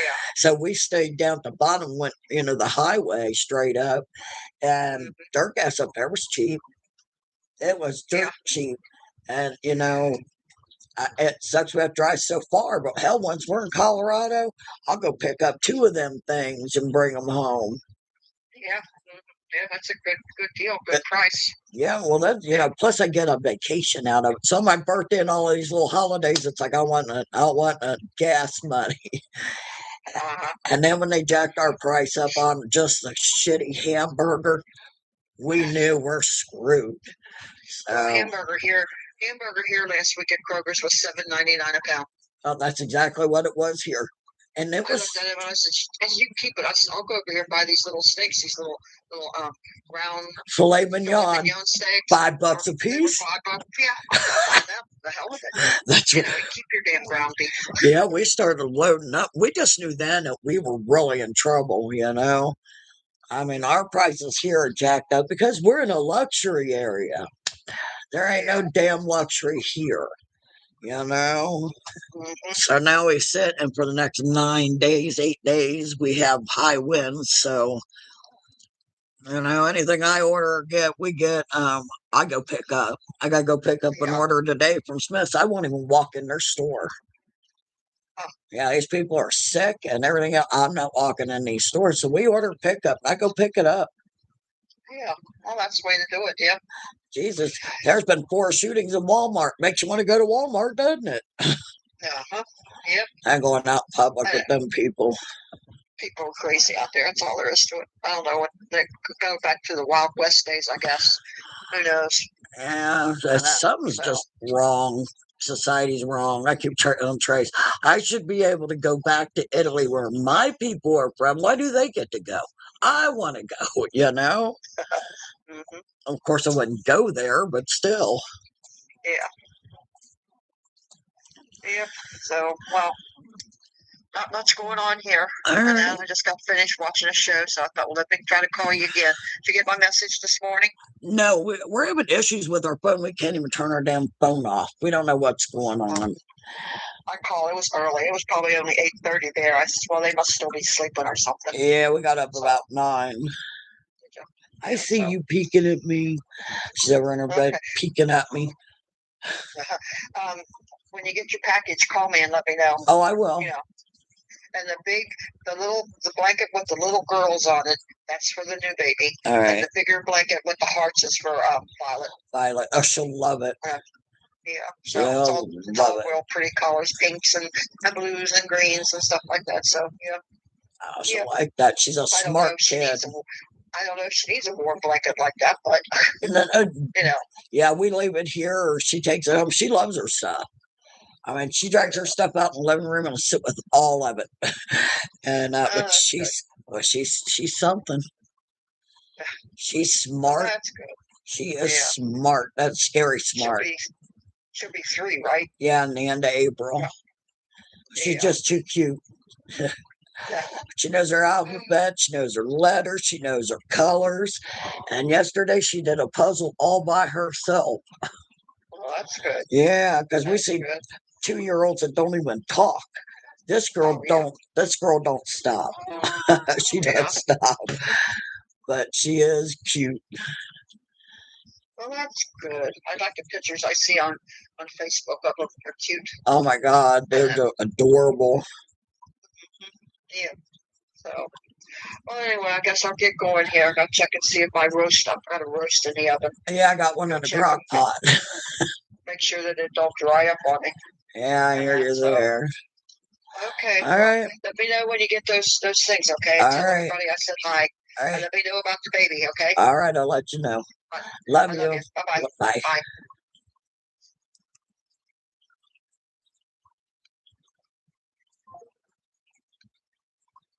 I was going into a rehabilitation thing. Yeah, and well, he's got something wrong with his back, but with his heart, he's kind of screwed front and back, you know. Yeah. And she said he looked like he was dying. She said he looked worse than when he was in the hospital. Yeah, no, she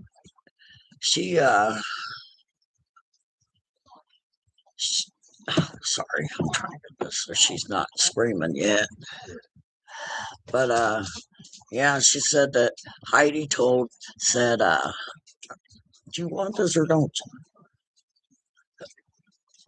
All right, no, I know what you want.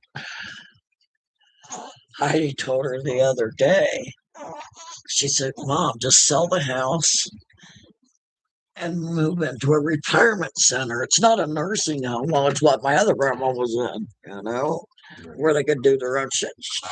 Joe said, I don't give a damn what anybody wants. I'm not leaving my house.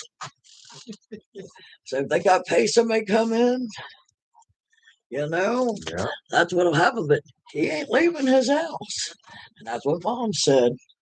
And no, I wouldn't do that either. You know? Yeah. Basically, you're signing control of your life over somebody else. Yeah, and if they close up, you're out your house and your money. Yeah. No. I don't care if I got to pay somebody come and do it. Cut her grass and that. Yeah. So the neighbor does the front, but he can't get in the back because he's got a riding lawnmower. So she said she's cut it. Gina's cut it twice. And I think she said Heidi came over and cut the backyard. And I was in there going, wait a minute, you got all these son-in-laws, all these nephews, and should that love you? Yeah. Well, couldn't Jamie do it? Yeah, he would. He would. I wouldn't ask him. I'd let her ask. Oh yeah, but I wouldn't ask him either. No. What, now you're good enough to cut somebody's lawn? No. Yeah. And then the only reason I said Jamie to you was I know he'd do it and he'd do it right. Yeah. He'd do And it guard, he'd do all of it. Yeah, I know he would too. But yeah, No, I wouldn't. and I know if we asked him, or even if she called and asked him, He'd do it. he would in a minute. But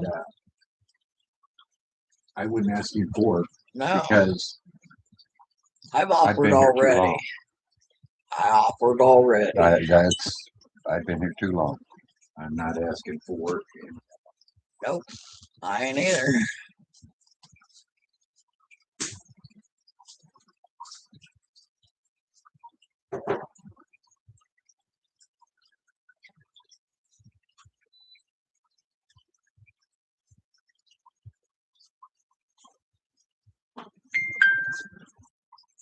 Time do we pick up? 2 o'clock. Down there. Yeah.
Oh, let your footies breathe.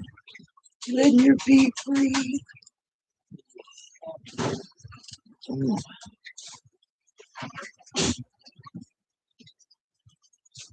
She was over here. And I know she can't talk, but I swear she looked up at me with her because she had a belly ache. She said, "Oh, son, let her say." But I know she can't talk, you know. I know. But You that never is know. that is what it sounded like. Her. And it's like, oh no. Oh, Broke my little heart. oh, you break Papa's heart. Oh.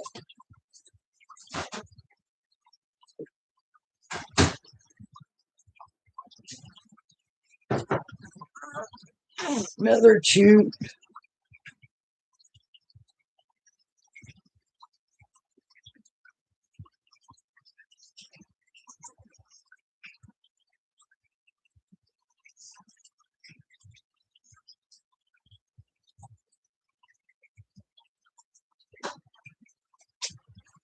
Put it up on my back. My shoulder at her. Yeah. I thought she had a blowout.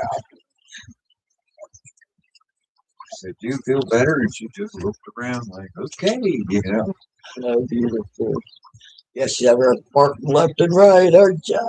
Yeah.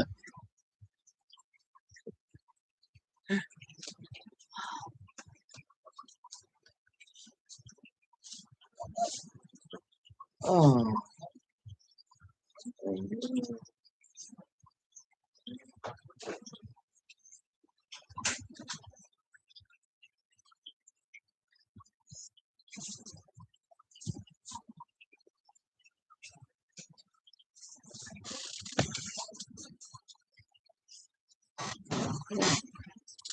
Yeah, Bert.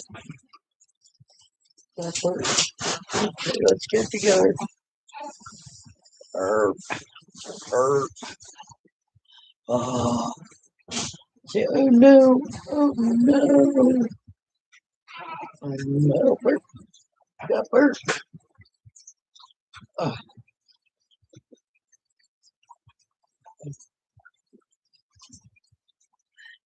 You throw that in the dryer. Actually, don't just bring it in here wet. Her blanket. The blanket. when you take it out of the washer, Right. just bring it in here wet. Okay. And all of that. 2 more minutes.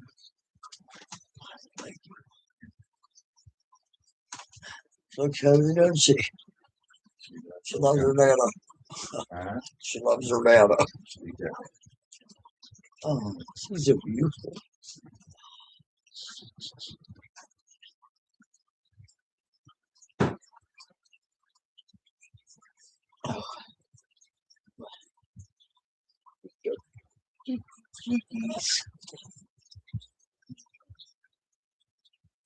Oh. Oh.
Ooh.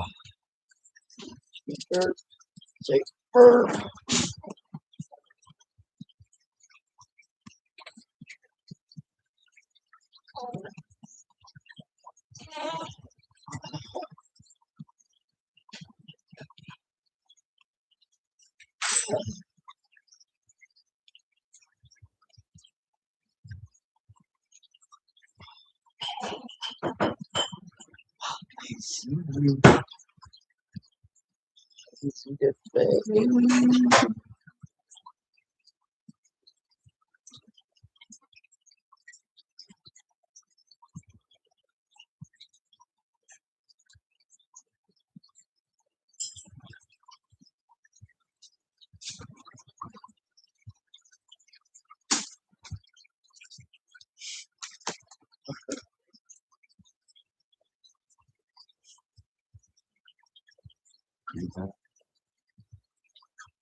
Mom called, she says, it's the bad mom. I forgot to call you last night. I was just so sick. She's sick? Yeah, they got her on blood thinners or something. Oh, okay. But no, it's her, whatever medication she has. Right. Makes her just her weakness and all that. But she said, just makes her blood thin and makes them tired. Yeah. Yeah, I can.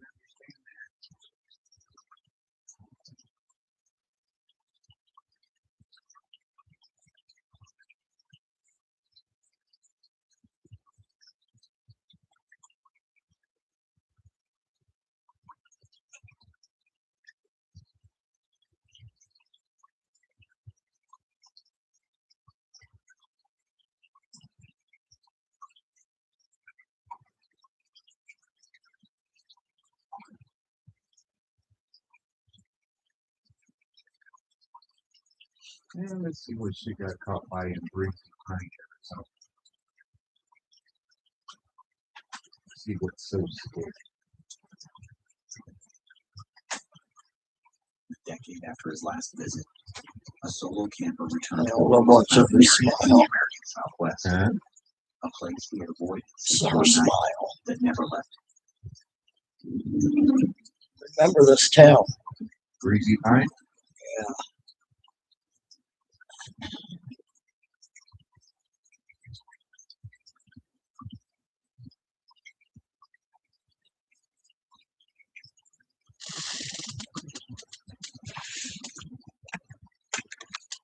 Earlier that evening, he set up camp, lit his lantern, cooked dinner, and tried to relax. But the woods felt wrong. A nearby couple warned him their dog had suddenly panicked earlier. Something that never happened without reason. A recent bear sighting didn't help him. Where we're at right now, we're out in the middle of nowhere. And I'm pretty familiar with the area. I actually camped here about a decade ago, and the situation happened, and that freaked me out. I'll explain it a little bit. There is something right here behind the camera that I want to show you. As darkness settled, the memory came rushing back. 10 years earlier, during a storm, he had heard it. A woman screamed, not an animal. Screaming like someone begging for help. Then, silence. No direction. No answers. He left that night and carried the guilt ever since. Less than a mile from where I'm at right now. And it started raining, so it was already kind of the end of the weekend to start packing up. So we were packing things up in the truck, and it rained on us pretty bad. So we just out of the last couple of items, get ready to go, and I hear a squeak. It was a woman, like almost like bloody murder scream. And I know it's not. It wasn't an elk. Another elk something. But Not mine. maybe I don't know. I grabbed my. I'm sorry. No, I grabbed my self-defense mechanism, and I don't know. I kind of looked for her for a while, but it was probably hard to hear over the rain. So eventually we decided to leave. And I don't know. I had like nightmares about that for a while. Like it just bothers me so much to know that this woman needs help, or I assume I wasn't now exploring nearby trails. He stumbled onto something disturbing. A massive, coffin-sized metal container, half buried near his camp. Later, farther up the mountain, he discovered a collapsed tunnel carved deep into the rock, blackened by fire pits and human presence. I don't know if those bars are supposed to be bent over to hold the lid on. I don't know.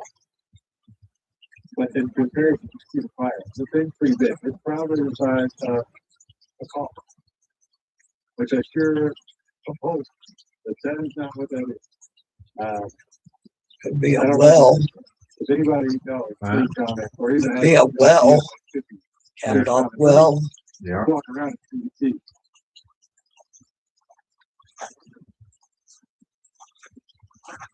I don't think I can get in it. Standing inside, the ceiling towering above him, he realized something chilling. If someone screamed out here, no one would ever hear them.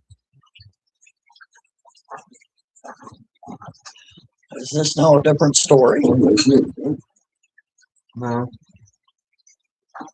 No, it's the same guy. So. You can see him picking his head up. I think we go.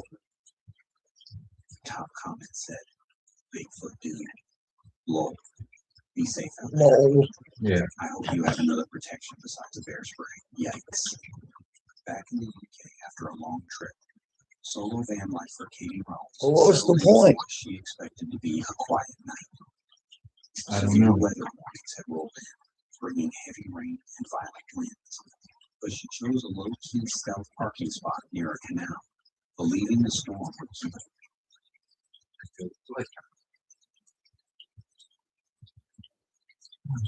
All right.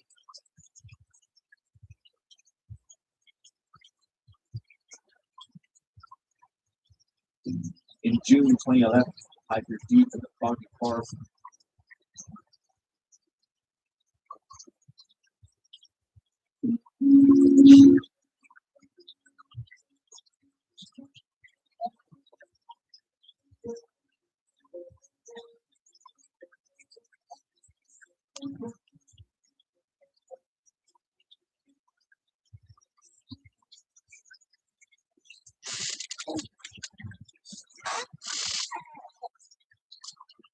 Death Valley, evil in the desert. See if they already know Death Valley. You know all those little things your dog does every single day.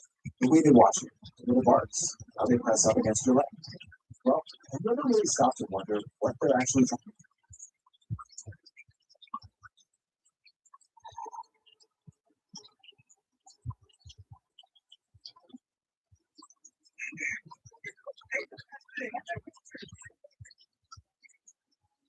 Man,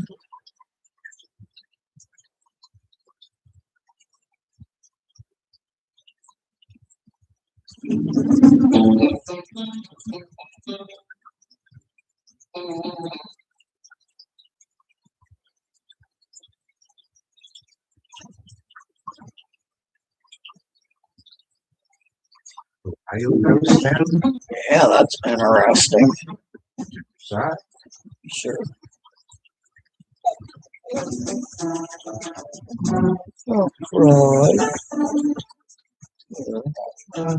Ohio's map is dotted with names your GPS barely recognizes. Some don't show up at all. One town was cleared out overnight by the government and never rebuilt. Another has a tunnel where more than 20 people died. And there's a village so forgotten, its last standing building is a schoolhouse surrounded by cornfields. These places were real. People lived here. Now they're empty, except for the stories that refuse to disappear. In this video, we are counting down 11 ghost towns in Ohio you were never meant to find. And if you make it to number 1, you'll understand why locals refuse to drive that road after dark. But before starting the video, make sure to hit that subscribe button and turn on notifications because we have many similar videos on the way. Now let's move to our countdown. Number 11, Seagrove, Franklin County. Seagrove was located in southern Franklin County in what's now part of southeast Columbus. The area sits just near Kenny Road and Lane Avenue in former Clinton Township. Back in the late 1800s and early 1900s, Seagrove was a small railroad community. It wasn't a bustling city, but it served as a home for rural families who farmed the land and used the train line to ship goods. A rail stop and a few homes marked the heart of the town. Over time, however, as Columbus expanded, it began absorbing these outlying settlements. Seagrove had no major industry or economic backbone, and without anything to hold it together, the town slowly dissolved into the growing suburbs. Today, Seagrove is no longer considered a town. It's more of a name on a street sign and a memory buried in old records. Seagrove Road still exists, and the area is now covered with modern homes, commercial buildings, and busy intersections. There are no historical markers, no ruins, and no preserved buildings, just subtle clues in street names and old flats that hint at what used to be. Even though the town is gone, you can still find Seagrove listed in property descriptions and zoning documents around Columbus. It's a rare example of a ghost town being paved over so completely that only paperwork remembers it. Perfect. Number 10, Whitewater Shaker Village. Tucked in the farm country west of Cincinnati is a 200-year-old utopian experiment where time seems to have stopped. Follow the gravel lane and you'll find rows of plain brick buildings, orchards, and the quiet footsteps of a community that called itself Believers. Whitewater Shaker Village sits just outside the hamlet of New Haven in Crosby Township, southwest Ohio. The core 118-acre North Family Tract is now managed by Great Parks of Hamilton County, about 5 minutes off US 27. The Shakers founded the village in 1824, the last of 4 Shaker settlements in Ohio. At its peak in the 1850s, the community held close to 200 members living in 3 families. They farmed 700-plus acres, ran saw, members in 3 pressed cider, I can't understand you. and shipped thousands of packages 200 members and 3 families. faith, work, and communal ownership. They hang together. Life until numbers dwindled. The village finally closed in 1960. Great Parks purchased the property in 1991. 23 original buildings still stand. As soon as he's done with the cereal. The only brick shaker house left in the United States. Volunteers with Friends of White Water Shaker Village lead weekend tours, restore structures, and maintain heirloom orchards, so visitors By the can White walk Water the same River. orderly grounds that the rivers They were once where tended. Jeff and them lived.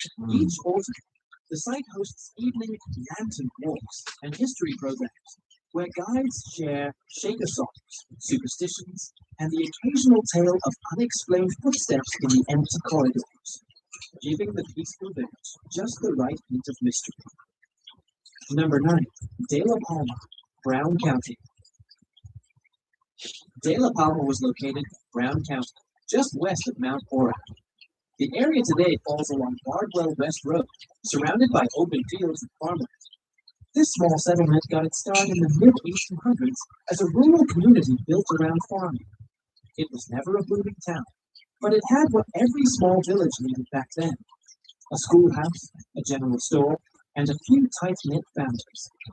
The name De La Palma appears in records from the mid-1800s, though its exact origin is unclear. Some historians believe it may have been chosen for its poetic or foreign sound, which was commonly played at the time. Like many small towns in Ohio, it didn't take much to begin its decline. As railroads and highways shifted trade routes, and people moved towards cities, places like De La Palma slowly ended. By the early 1900s, it had all but vanished from local maps. Today, De La Palma doesn't appear in GPS or even on most modern maps. But if you drive along Bardwell West Road, you might spot the last piece of it still standing. A lonely, one You guys have all her soft blankets? We have what? All her soft blankets? All her soft blankets. I don't know whatever's in there. And I think I threw a couple in the laundry basket in the hallway. That big pink fuzzy blanket. You still there? It's not.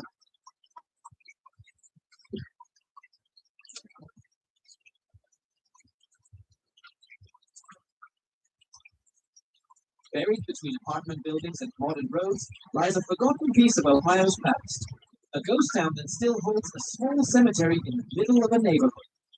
This is Hibernia. Hibernia once stood near what is now the intersection of Hamilton Road and East Broad Street, just outside Columbus in Franklin County. The land it once covered is now part of the Hibernia Apartments complex. Hibernia was established in the early to mid-1800s as a rural stagecoach stop. The town was small, but served as a resting point for travelers heading between Columbus and Zanesville. Like many early towns, it had a post office, a few homes, and a general store. It was never a major settlement, but it played a role in Ohio's early transportation network. Over time, the need for stagecoach stops fading, and Hibernia began to decline. By the early That's ugly. 1900s, the town had almost completely disappeared, with only a few residents remaining. As Columbus grew outward, the land was repurposed for new development. Today, most of Hibernia is gone, but not entirely. The Hibernia apartments Sad, isn't it? now sit on the land where the town once stood, and right in the middle of the complex, a small fenced-in cemetery still remains.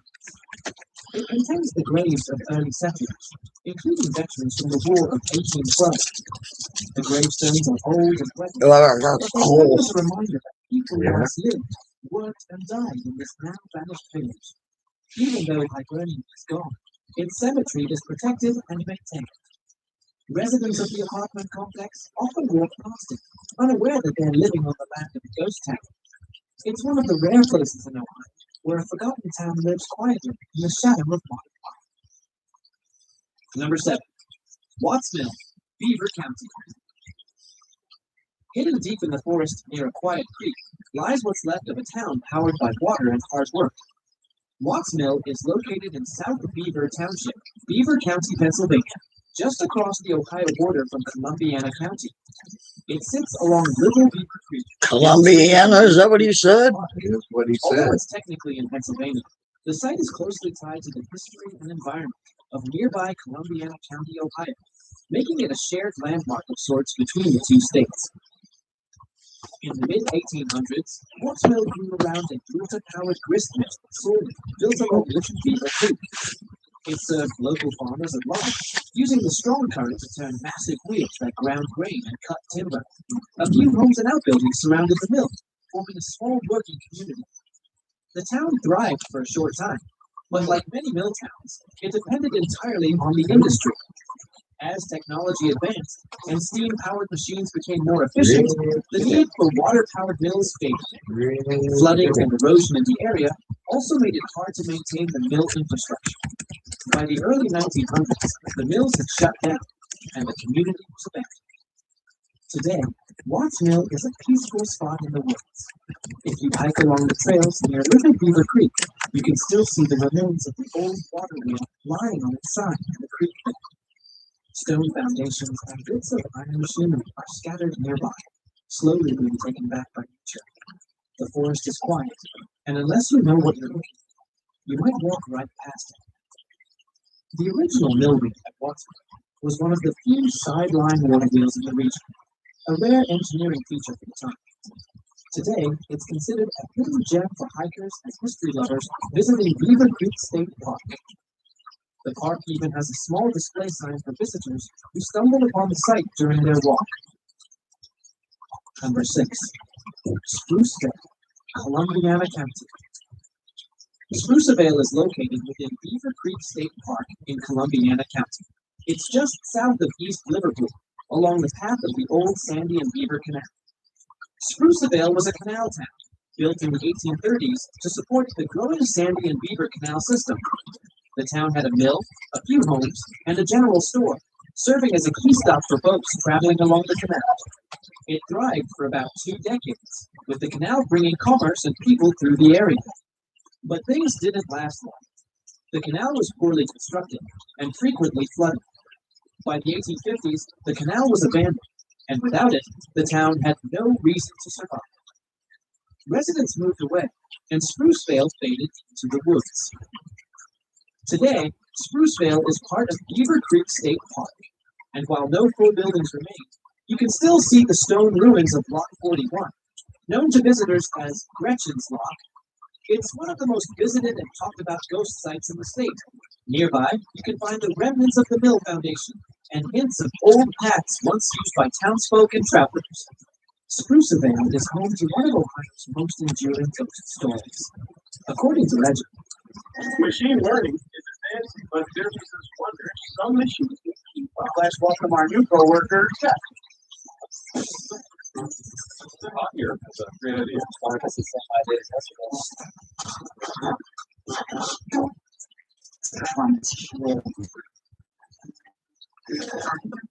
Your buttons, but you still have to deliver. Hey, to change the world of work, ADP Assistance AI, informed by workplace data, and designed for the next anything. If you're buying or selling a home, you need a trusted real estate agent. They'll help you make smart decisions so your home will be a blessing, not a burden. Get connected for free at RamseySolutions.com/find a. You can't predict sick days. So parents, you can be prepared for them. according to legend, a girl named Gretchen Gill, the daughter of a canal engineer, died of malaria while living in Spruceville. Her father had her body placed in a coffin and stored near the canal, hoping to send it back to Europe. But the body was never shipped, and the girl was buried in a rock filled with water. Locals claim to hear whispers and see shadows near the lock, and some even believe they've seen Gretchen's ghost walking the towpath at night. Number 5.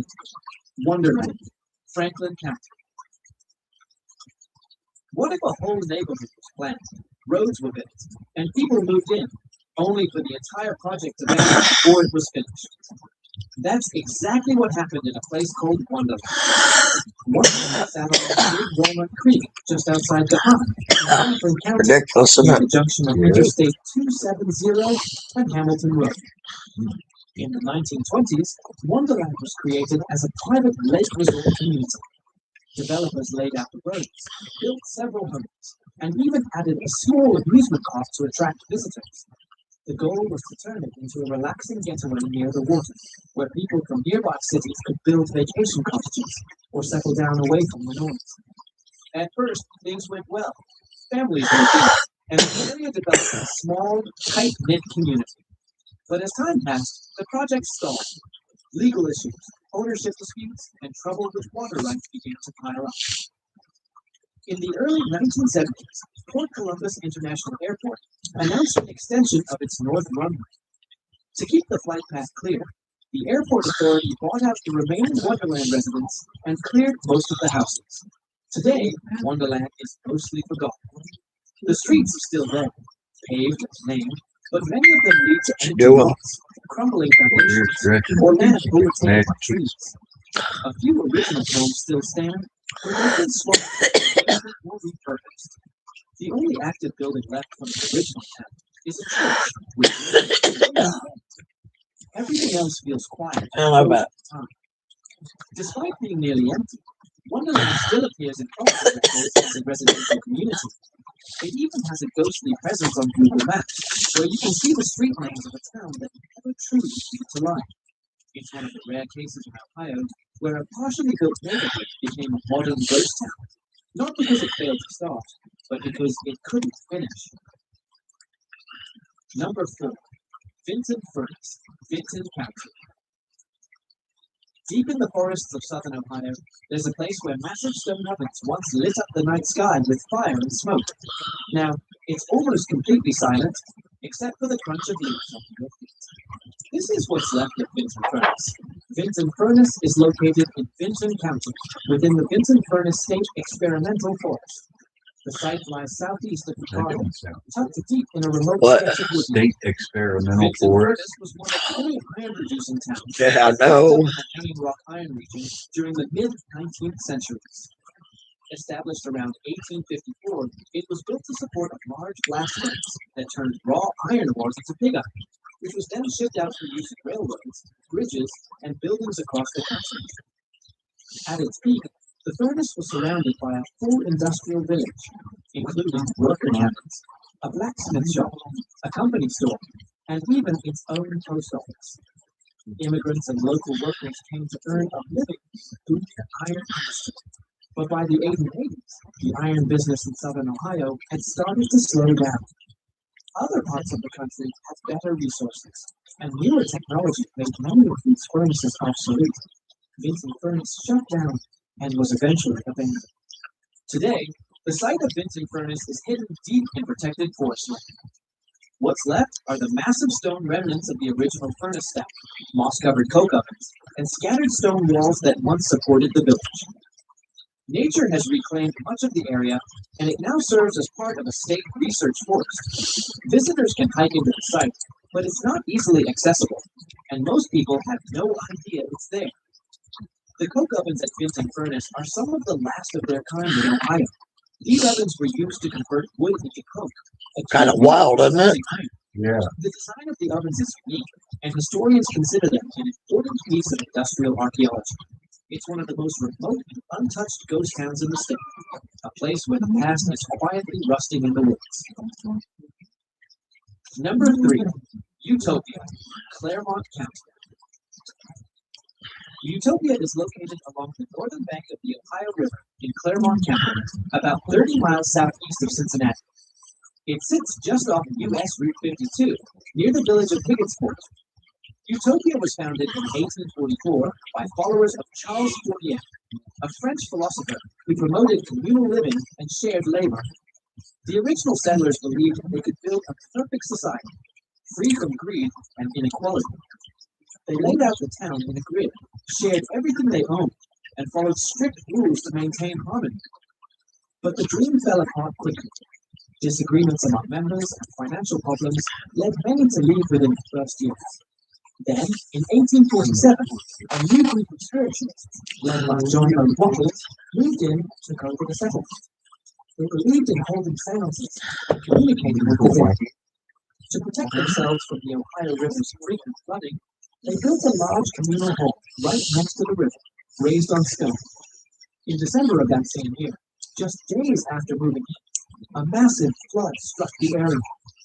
The river swelled far beyond expectations, swept through the hall during a community gathering, and many people inside were killed. The survivors left shortly after, and the town never recovered. Today, Utopia is barely more than a few houses still remain in the area, and some people live nearby, but the original settlement is long gone. Foundations of old buildings are buried under soil or hidden in the brush of the riverbank.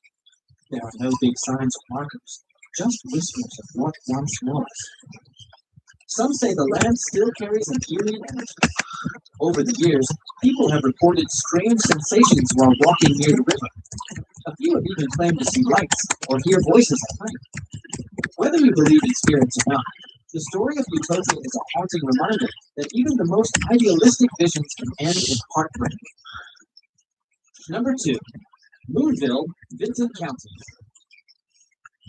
Moonville is located deep within the Zaleski State Forest in Vinton County, southeast Ohio. It lies near Hope Moonville Road, about 5 miles from Lake Hope State Park. Moonville was founded in the 1850s when the Marietta and Cincinnati Railroad built a line through the area to transport coal and clay. The town sprang up around a small mining operation and quickly grew to include homes, a general store, a school, and a saloon. Because the only way in or out was via the train line, residents had to walk directly along the tracks to reach neighboring towns. This created a deadly situation. Over the decades, more than 20 people were reportedly killed by trains on the tracks near Moonville. Many of them while walking at night through the dense woods or the dark, narrow tunnel. By the early 1900s, the mines dried up, and like many single industry towns, Moonville began to disappear. The last families moved out in the 1940s, and eventually the railroad shut down in the 1980s. Today, the Moonville tunnel still stands, and it's become one of the most visited buildings in the country. The tunnel, and surrounded by thick forests, is accessible by wheelchair. Most of the town is built in rock art, but the railroad bed and the tunnel along with a small nearby cemetery. Moonville is best known for its ghost stories. The most famous is the legend of the ghostly brakeman, a railroad worker who supposedly died on the tracks near the tunnel. Visitors claim to see a figure holding a lantern or feel sudden cold spots near the entrance. Other stories mention the spirit of a young girl, a minor, and even a woman searching for her lost child. Whether these are real or just echoes of tragic history, Moonville has earned its reputation as one of the most haunted places on Ohio. Number 1. Helltown, Summit County. It's the most infamous ghost town in all of Ohio. Helltown is the nickname of the northern part of Jackson Township in Summit County, within the boundaries of what is now Cuyahoga Valley National Park. It's located in the town peninsula, about 30 minutes south of Cleveland. In the 1970s, the U.S. government began buying up land in this area under the National Park Service's new initiative to create Cuyahoga Valley National Recreation Park. Entire neighborhoods were evacuated, homes were boarded up, and no trespassing signs went up all over the place. The official reason was to preserve natural land for public use. But the sudden way it all happened, with families forced to leave quickly, and houses left standing but empty, gave birth to a wave of urban legends. With entire streets cleared out, and no clear explanation shared locally, people began to speculate. That's when the name Helltown stuck. Most of the abandoned houses were eventually demolished, and the land is now part of the national park. Still, if you drive through certain parts, especially near Stanford Road and the area known as Boston Mills, you'll notice strange things. Hello, beautiful. She's white. Blocked paths, and empty clearings where something clearly used to be. Visitors reported eerie thoughts, especially in the evening. You want to leave that piled up like that? This, you want to leave it stacked up like that? Yeah, we're getting ready to go pick food up here in a few minutes. All right, I'll go get dressed. I'll work. Where's that silly goose? Where's that silly goose? I see you. I see you. What's real is unsettling. Their histories erased If you would like this video, don't forget to share it with your friends and You go get your fingers.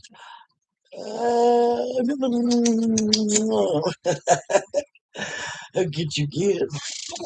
You ready?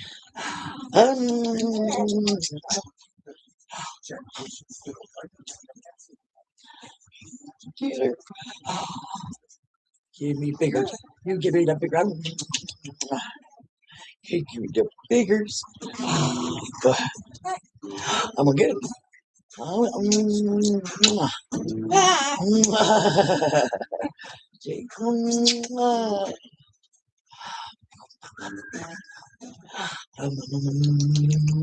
This is so good. Look at the pigs. Look at the pigs.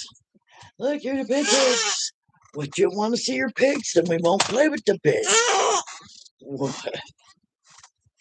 You silly.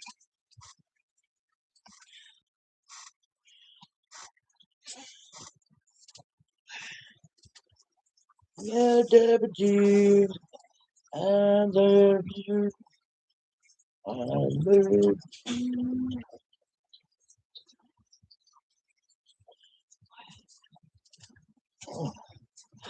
Go get your fingers. You go get your fingers. Ow, ow, ow. Ow, ow, ow. Ow, ow, ow.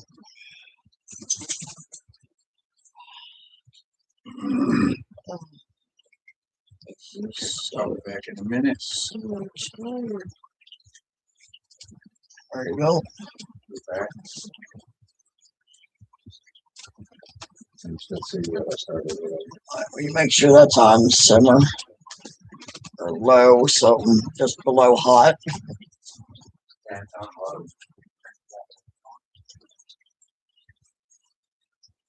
No, keep it on low. It's got to cook like 8 hours, so. Yeah, I just flipped it over a little while ago.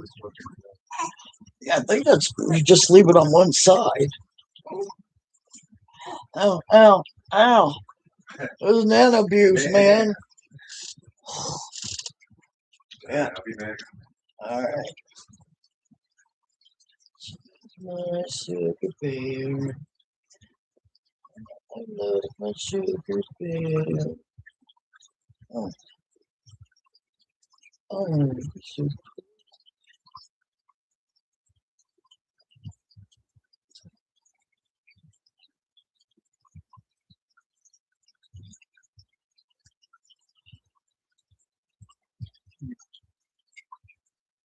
You're so beautiful. Snug, mama.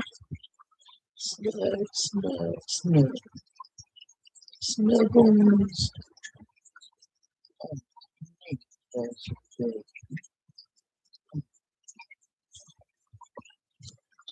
Bees up. Yes. There.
This is a reminder.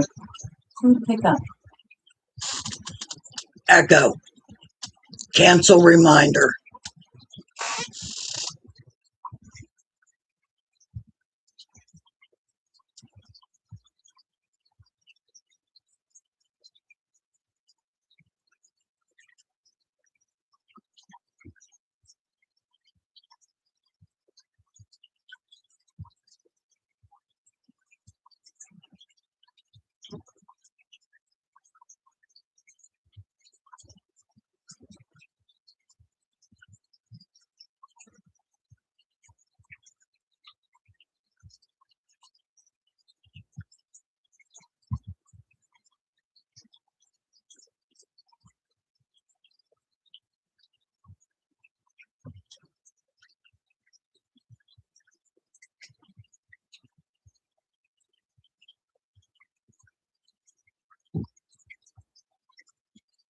What is that noise?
Maddie was out on the porch.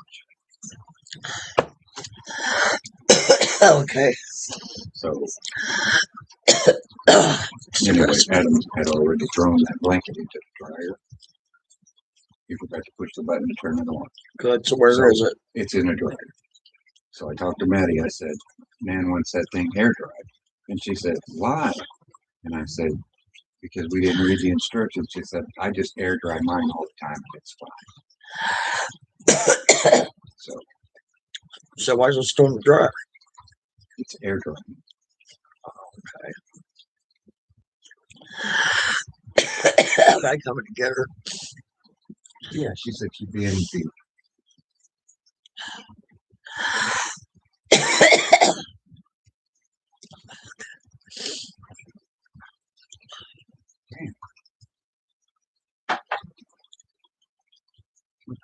always gone. Oh, tell me about it. If you think Ohio is just cornfields, The water's I think you can sitting beneath those farmlands. Oh my god, all the time. Here's the water. Oh god, Lord, oh calm down.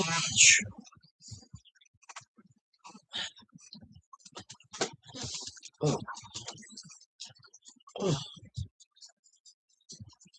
He's just a pretty baby.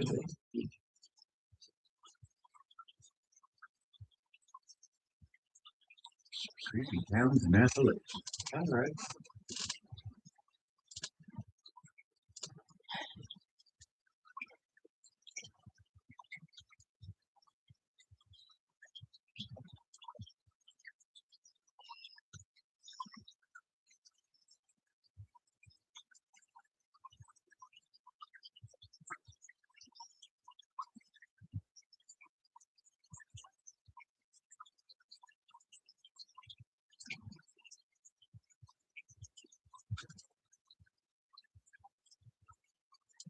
The morning fog creeps ancient peaks and shadows seem to move independently of their sources. There exists a phenomenon that defies everything that we know about American progress and development. These mountains, stretching from Trees are gorgeous. are supposed to be experiencing economic revitalization. Tourism is booming. Outdoor recreation draws millions of visitors annually. And cities like Asheville, Charleston have become trendy destinations for young professionals fleeing expensive coastal markets. But venture just a few miles off these highways. Follow the winding mountain roads that GPS systems seem reluctant to acknowledge, and you'll discover something that challenges this narrative of Appalachian rule. Entire towns that have been completely abandoned, left to decay in the mountain wilderness, as if their thousands of former residents simply vanished into the mist. What makes these abandoned Appalachian communities particularly unsettling isn't just their isolation or the way nature has begun to reclaim buildings and streets. It's the speed and completeness with which they were abandoned, often being missed homes, schools, and textbooks still on desks. You want a stick, baby girl? Yeah, I gotta go pick up food. Decades ago, but And this is one up here. Thank you. Hey. I switched it out with the other one. So you're watching undiscovered America explore overlooked corners of the country that most maps and travel guides show you. Today, we'll journey to the forgotten hollows and pepper feedback. You want to Where ghost towns preserve stories bottle and fluff? environmental You're welcome. and social speed. You're welcome, beautiful. She's fun to hang out with. Ridiculous. Mm-hmm. All right.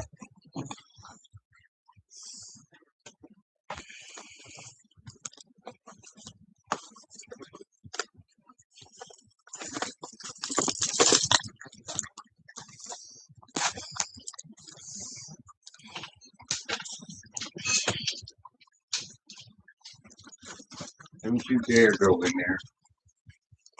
I find one more diaper out there. Your ass. Yeah, you gotta watch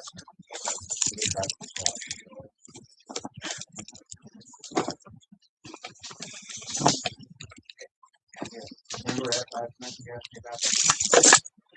I went outside the ground.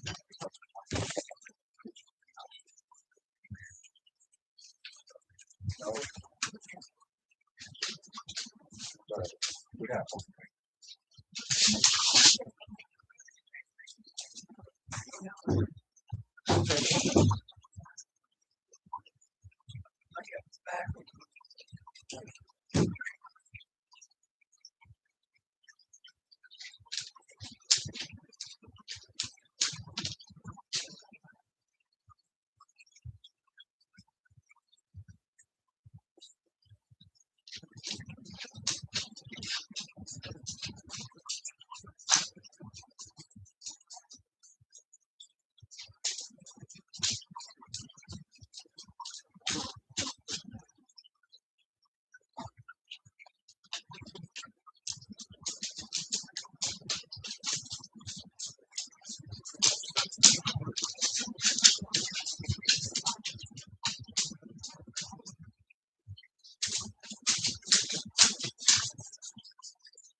So now I've got to.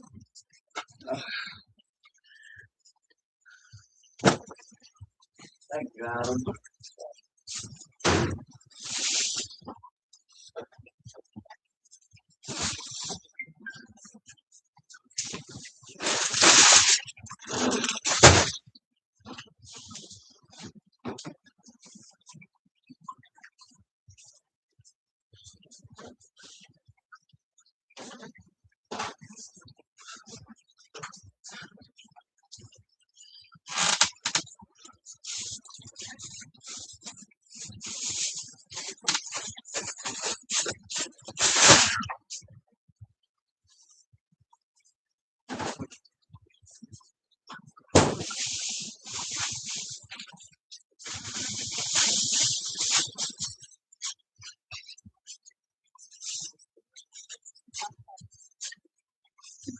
Yeah, blame me.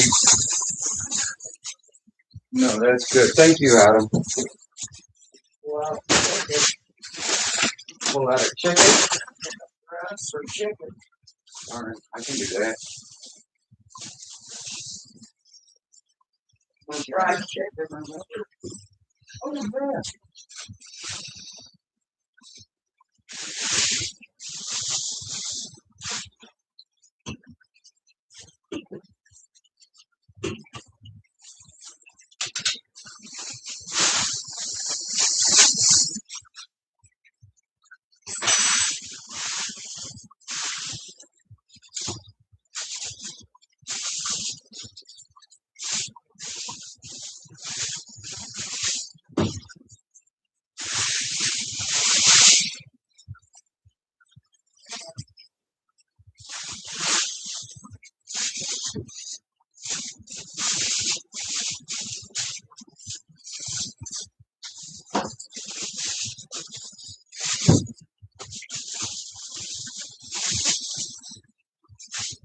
I want to so sweet because I was taking on the cart for $50.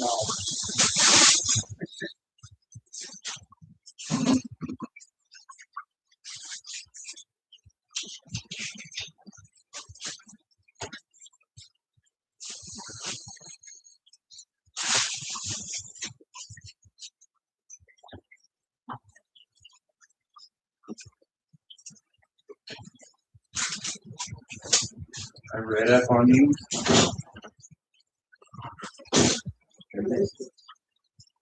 That's the same.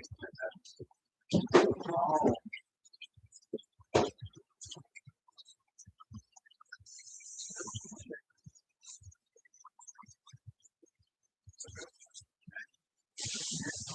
Yeah.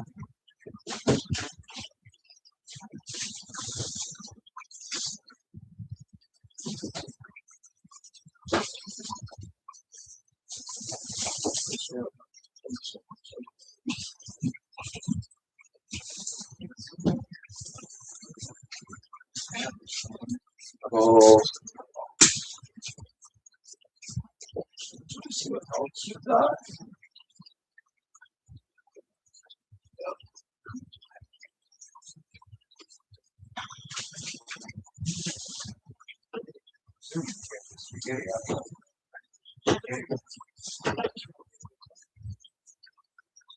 Oh, give me help. Wow.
Yeah, I don't see that.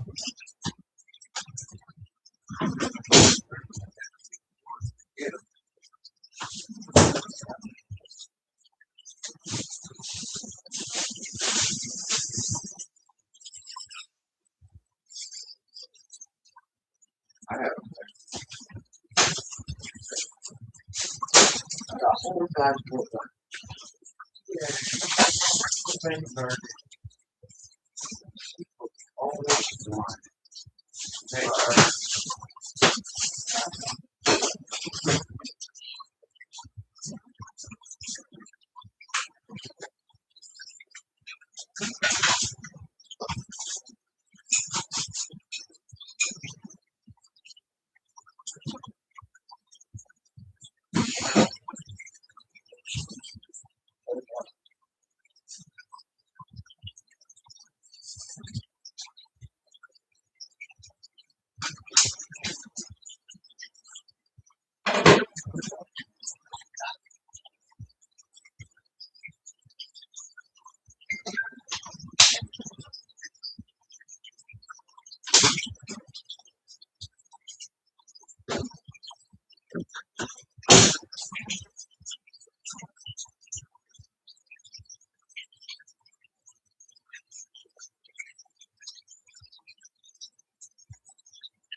They do.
quite dry yet.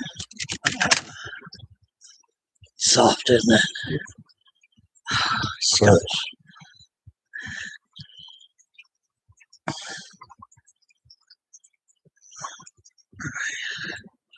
See how it goes. Start quick. She loves us. It's like silk. It's nice. It is. It's like silk. They're big. Yeah, it's bigger than I thought.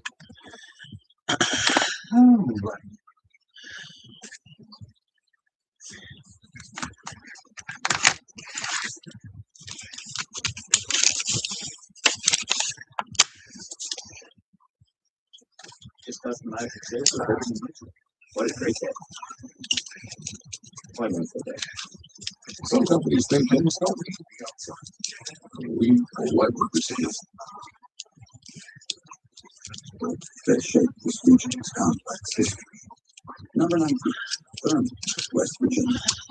Thurman was once the busiest railroad in West Virginia. Today it's a ghost town, where fewer than 5 people live of what was once a thriving transportation hub with slabs. In this heyday, from 1900 to 1930, Thurman was an economic hub of coal. The Chesapeake and Ohio was 95,000 carloads of coal in Thurman and making it one of the most important railroad towns in America. The town operated 24 hours a day, with trains arriving and departing constantly, and the depot was said to handle more freight and passenger traffic than Cincinnati and Richmond combined. But Thurman's prosperity was entirely dependent on coal, and when mining operations moved elsewhere and railroad traffic declined, the town began a slow but steady death. By 1950, most businesses had closed. By 1970, the population had dropped from over 500 to 2. Today, Thurman is part of the New National Park, preserved as a historic site, but essentially functions as a living ghost town. What makes them particularly eerie is how well preserved it remains by completely empty. Visitors describe feeling wild as they walk through the empty streets, and many report hearing phantom train whistles echoing through the valley, even though no train lasts in decades. Number 18, Cali, West Virginia. Cali was a company town built around one of the most productive coal mines in West Virginia, but it was abandoned so quickly when the mine closed that residents left behind personal belongings, Christmas decorations that still hang in the houses. Established in 1890 by Kmore was designed as a model mine. The company built houses for workers, a company store, a school, and even recreational facilities. At its peak, Kmore housed 1,000 residents who worked in the mine that descended nearly 600 feet into the mountainside. The Kmore mine was federally productive, but it was also dangerous. Mining accidents were common, and working conditions were harsh, even by early 20th century standards. The family stayed in because the company provided steady work and housing in an isolated region where economic opportunities were limited. When the mine closed in 1962 due to declining use of coal and increasing safety regulations, the company gave residents just 30 days many families lacking the resources to move simply abandoned everything and left. The company made no effort to maintain the empty buildings. Today, hikers can explore Kmore ruins through New River Gorge National Park. The most unsettling aspect of visiting Kmore is seeing the evidence of lives interrupted. Children's toys scattered in the yard, family photographs left behind, abandoned houses, and personal items that suggest residents expected to return, but never did. Number 17, Nuttleburg, West Virginia. Nuttleburg was a mine that pioneered unique coal extraction techniques, but it was abandoned after mine explosions killed dozens of workers and triggered underground fires that still burn today. Founded in 1870 by John Nuttleburg. Two-sided tape don't work if you can't get into the other side. Nuttleburg became known for innovative mining and high quality food. The town grew rapidly, attracting immigrant workers from Europe and American South who were for steady wages. But mining came with increased risk. The deep shafts and extensive underground networks made the mine vulnerable to explosions and fire. Between 1890 and 1920, major accidents killed over 40 and damaged the underground infrastructure so severe that the part of the mine became inaccessible. The final blow came in 1928 when a massive explosion triggered underground fires that could not be extinguished. The mine was sealed, but the fires continued burning. Residents reported that the ground became hot to the touch, toxic gas seeped, and the structural integrity of buildings was compromised by subsidence caused by the burning coal sands below. By 1935, none of the burning was completely abandoned. Today, the underground fires are still burning at Central Lake. Visitors to the area report feeling heat radiating from the ground and seeing wisps of smoke emerging from cracks in the wall. The combination of physical danger and the atmosphere makes Nullarbor one of Appalachia's most unsettling places. Over 40 workers. The final blow came in 1928 when a massive explosion triggered underground fires that could not be extinguished. By 1925, were banned. Today, the underground fires still burning near the Century Lake. Visitors report feeling heat radiating from the ground and seeing smoke emerging from earth cracks. Number 16, Rush, Arkansas. Rush was a zinc mining town that grew from nothing to over 5,000 families in just 5 years, but was completely abandoned when the zinc market collapsed. The Rush Zinc District was discovered in 1886, but serious mining began until 1900, when improved transportation made it profitable to extract and ship zinc ore from the remote Arkansas mountains. Almost overnight, Rush became one of Arkansas's largest communities, with dozens of mines. You gotta help me do this. I can't fucking do it. Tired of it. I do what I don't know. The chicken that we have inside the back freezer. What kind of chicken is that? Is it in a bag? It's in the like brown wrap in a bag. And it's kind of regular chicken, like breast or whole chicken. Yeah, there's one I on the don't. counter. Don't we have chicken breasts in a bag somewhere? I don't think we have any more. If we do, they'd be up here. I can't stand doing this. Alright, just throw this fucking computer out the goddamn door. And all the other trash, you know. Is how completely packed it remains because the advancement was so rapid and the location so remote. This is insane. Yeah, fuck it. I'm over it now. Just piss on it. I'll just throw the goddamn keys away and go from there, you know.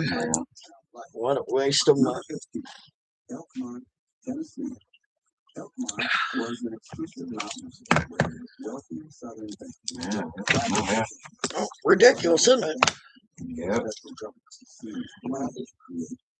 My keys are coming up on my computer, so I bought double-sided tape to keep them under. We can't get to the other side. You ever see if Maddie's got a little fingernail polish? I don't need beer. I'm not putting it on here. The worst shit ever, man, and that's scotch.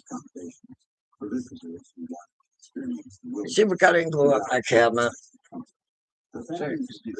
Just a little bit of glue. I gave that my epoxy, but it would crack as soon as I pushed it. The compounds were architectural gems designed by prominent architects and furnished with imported materials. So fucking irritating.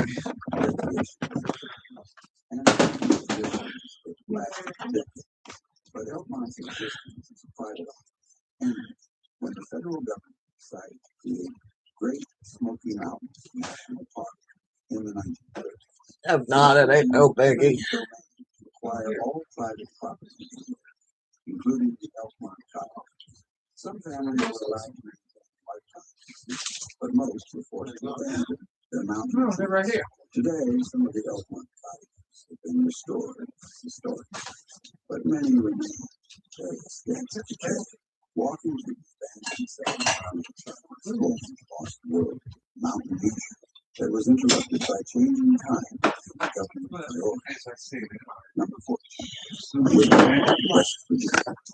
Whipple was built about one of Appalachia's most successful companies, but became a ghost town when new labor made the company's store system illegal. The Whipple Company store was established in 1922 as the centerpiece of the company. Unlike many exploitative company stores, Whipple was considered progressive, offering You just have to pull it past the little plastic part. Both sides are sticking out. Oh, cool. Thank you. Just couldn't get it. All right, now I trust all stick. Yeah, no, I thought it was. Yeah, that you pedaled.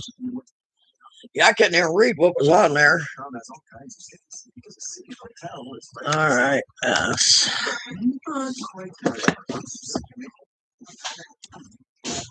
Find exactly what you're Booking.com.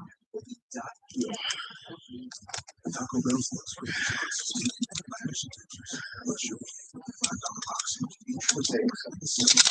Come on.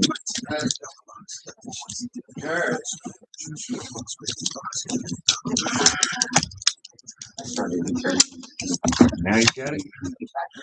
I hope so.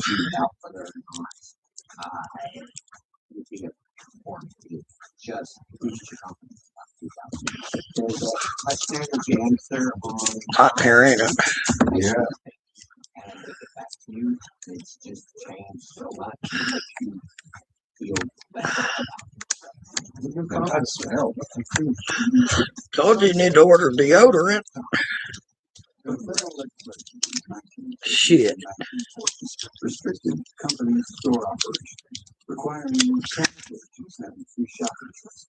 When the Red Jacket Coal Company was forced to close the store in 1958, the community quickly collapsed. Today, the ruin still stands as a monument to the unique economic system that shaped Appalachian life. Number 13, Helvetia, West Virginia. Helvetia was a Swiss immigrant that maintained European traditions for over a century, but was gradually abandoned as younger generations moved away. Founded in 1869 by Swiss immigrants attracted to mountainous terrain resembling their home, Helvetia was designed to preserve Swiss culture. For over 100 years, residents spoke Swiss German and maintained traditional festivals and customs, but geographic isolation that preserved culture also limits economic development. Today, only residents remain maintaining traditional buildings for the few tourists that make it difficult. Number 12, Sheldon, Vermont. Sheldon was a thriving agricultural community, abandoned on a proposed interstate highway that made the town economically unviable, even if the highway was never built. In the 1960s, plans for Interstate 89 in Sheldon caused property values to collapse as residents prepared for construction disruption. Many families sold and moved away. But when the project was canceled in the 1970s, it was too late. The community had been so disrupted it couldn't recover. Today, abandoned farms where Sheldon stood for over 150 years, destroyed by the possibility of development rather than development itself. Number 11, Dudleytown. Dudleytown was a colonial settlement abandoned after mysterious tragedies. Convinced residents the area was cursed, creating one of the nation's most notorious ghost towns. Established in the 1740s as a typical farming community, Dudleytown experienced statistically impossible tragedies beginning in the 1800s. Residents died in accidents, committed suicide, or disappeared at rates far higher than the surrounding area. By the 1890s, most families left, convinced the area was cursed. Today, Dudleytown remains on private property with restricted access, but paranormal investigators continue reporting strange phenomena. Number 10, Centralia. Pennsylvania. Centralia was a thriving market until an underground coal fire began burning in 1962 and continued burning today, making the town unhealthy. The disaster began when junk fires spread to an exposed coal seam. The underground fire created toxic gases, ground dirt, and dangerous heat. Government relocation efforts began in the 1980s, but some families refused to leave. Today, most of Centralia has been demolished, but the fire continues burning and is expected to burn for another 250 years. A few residents remain, creating an eerie light where smoke rises from the ground. Number 9, Body, California. Body was a gold mining business who became notorious for lawsuits before being preserved as a state historic park. I have to just see if he can put keys in my computer. All right. It's ridiculous. I don't think they're open today. They're not on Sunday.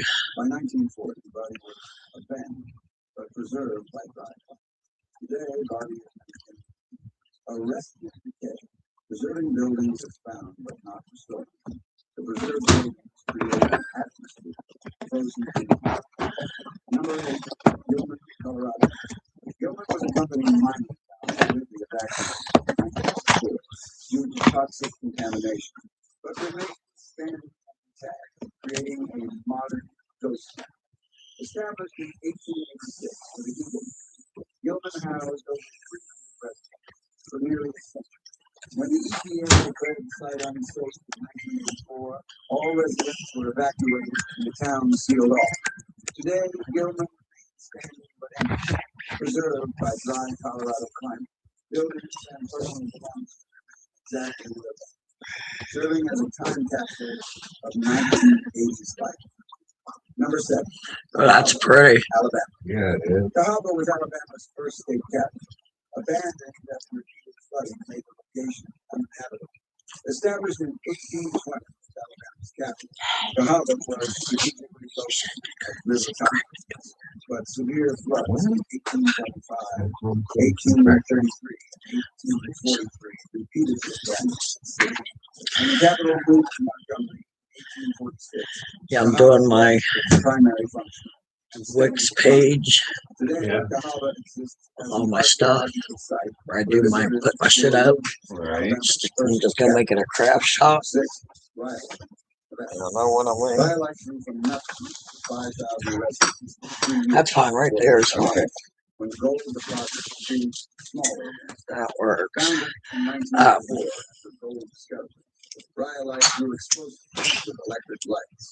Yeah, I'm gonna do me a new page and see what I can do with it. You know what I mean? Yeah. Yeah, you didn't get a chance to help you, did you? Wow. Number 5, Kennecott, Alaska. Kennecott was a copper mining town built in one of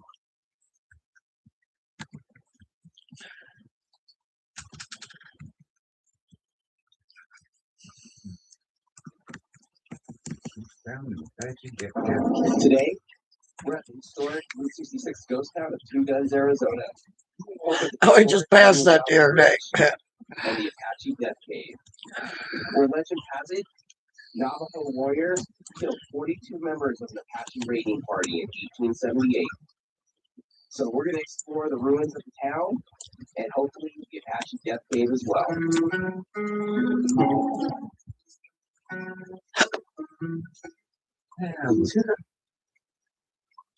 When Nathan pulled the trigger on buying Particle,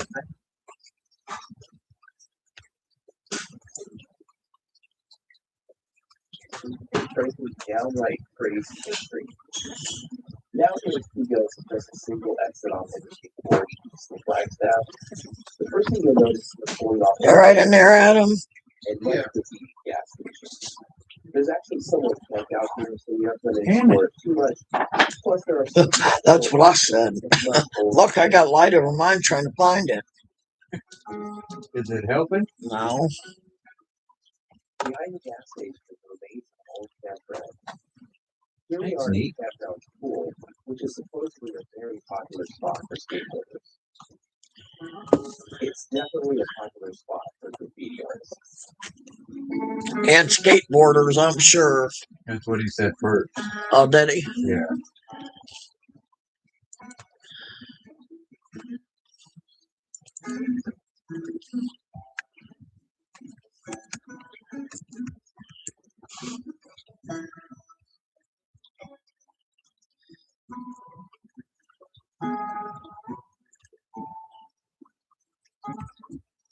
Oh, China. Okay.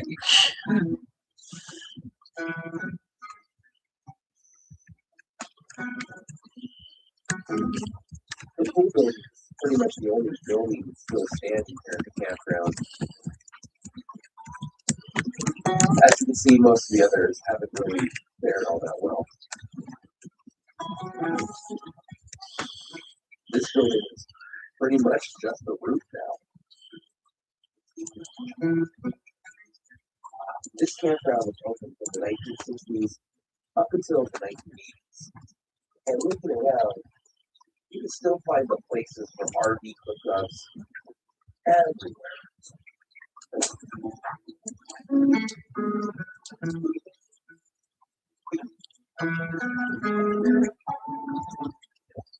Here's another one. It doesn't look like any of these will was a campground shut down.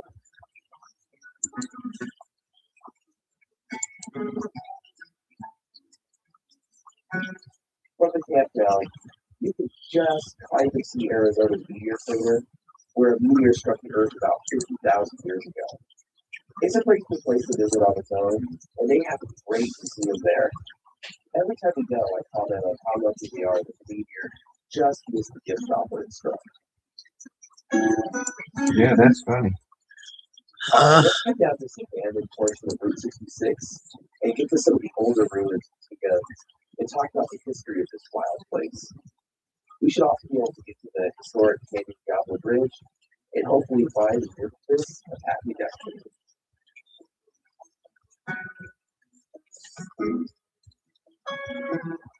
Well, here are the ruins of the old zoo, as you can probably tell by the big giant mountain lion across the top.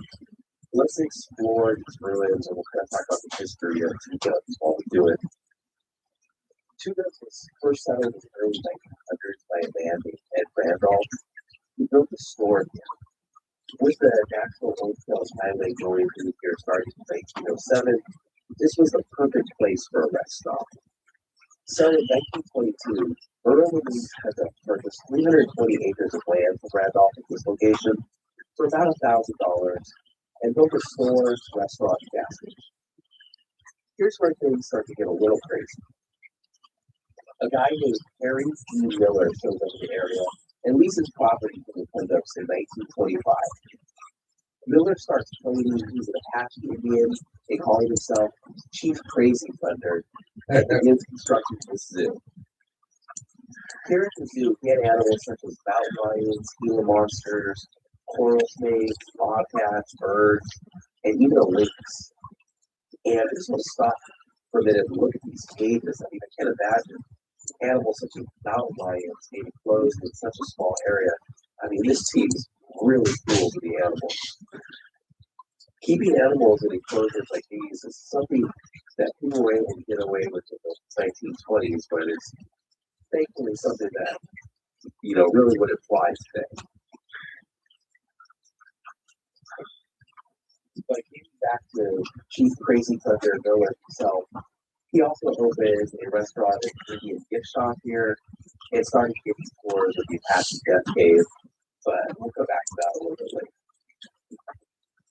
So Miller had signs placed along Route 66 advertising his establishment, which he called Fort Two Guns, supposedly as an homage to the silent movie actor William Two Guns Hart, who Miller claimed to have worked with previously.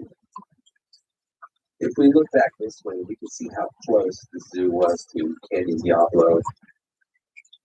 And there's the historic Canyon Diablo Bridge.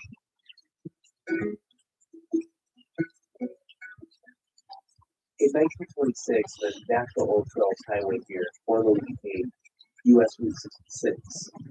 That same year, Miller and Kunda got into a disagreement on the lease's terms. Miller ended up shooting Kunda in cold blood, killing the unarmed man. Miller claimed it was self-defense and was somehow acquitted, but I guess karma wasn't on his side. Soon afterwards, he was wanted by God once, but two of his mountain lions. And if that wasn't bad enough, he was then bitten by one of his own venomous Gila monsters. Damn. In 1929, the carrier of Miller's store burned, and soon after, he just left the state, but not without taking the turquoise jewelry, silver, and other expensive merchandise with him. I know the whole thing is pretty nuts, but we haven't even gotten to the Apache death group yet. In 1929, the widow of Louise Kunda ended up building her own tourist store, and in 1934, opened the Two Guns Texaco service station along that through line of Route 66. Someone else bought the store and station in 1950, and then it was sold again in 1963. A fire in 1971 pretty much took the town and store stopped, aside from the campground being removed. Now let's look at the Canyon Bridge, which actually predates the town and is on the National Register of Historic Places. So here's the Canyon Bridge.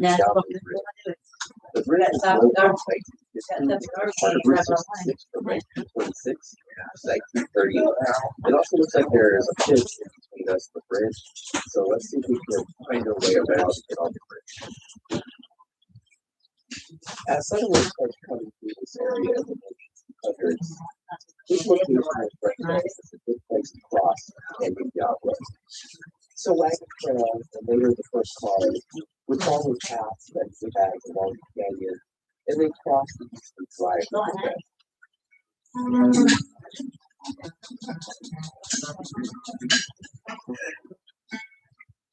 The addition of this bridge in 1915 was a huge improvement for travelers and made crossing through this area so much easier. The bridge cost $9,000 to build, which is about $260,000 in today's dollars. The Canyon Bridge was placed on the National Register of Historic Places in 1980. The ultimate dilemma: go around the fence or go through the fence. At Walden University, we get Yeah, I'm gonna come by. I'll go to turkey meat. Still a permit. What are you stealing? Home milk. Oh.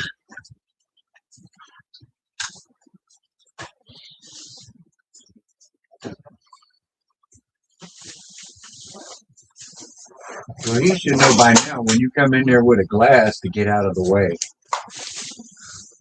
Just for safety reasons. And stop making all that noise.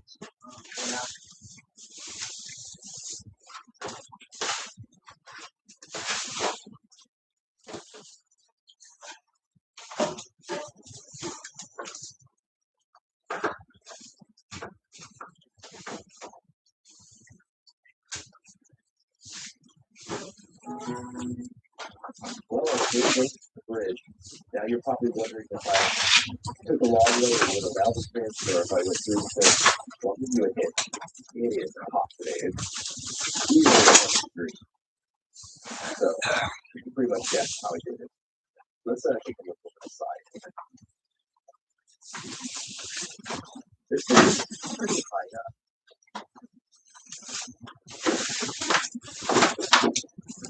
But you'll notice on the bridge how one of the walls has slots on it and the other one's solid. That's supposedly to protect the bridge from the upstream wall, the solid wall, to stop water from getting on the bridge, while the downstream wall has the slots to let it drain. But if you look how high this bridge is, I just can't imagine there being that much water that flooding this bridge was a huge concern. But I guess it must happen for them to design the bridge that way. It looks like there's some ruins on the other side of the bridge, so let's walk over and check those out as well. I'm not exactly sure what these are the ruins of. I know there was another business that started around the same time as old Crazy Thunder's business. I'm not sure if that was here or if it was elsewhere. There's some other ruins further down the road a little bit as well. So I'm not exactly sure what he's going to do. So let me know in the comments. But yeah, it's pretty cool too. Just look how big this building was. I mean, this is pretty huge. If you take a look across the canyon, you can see the ruins of our next stop, which is where the Apache Death Cave should be.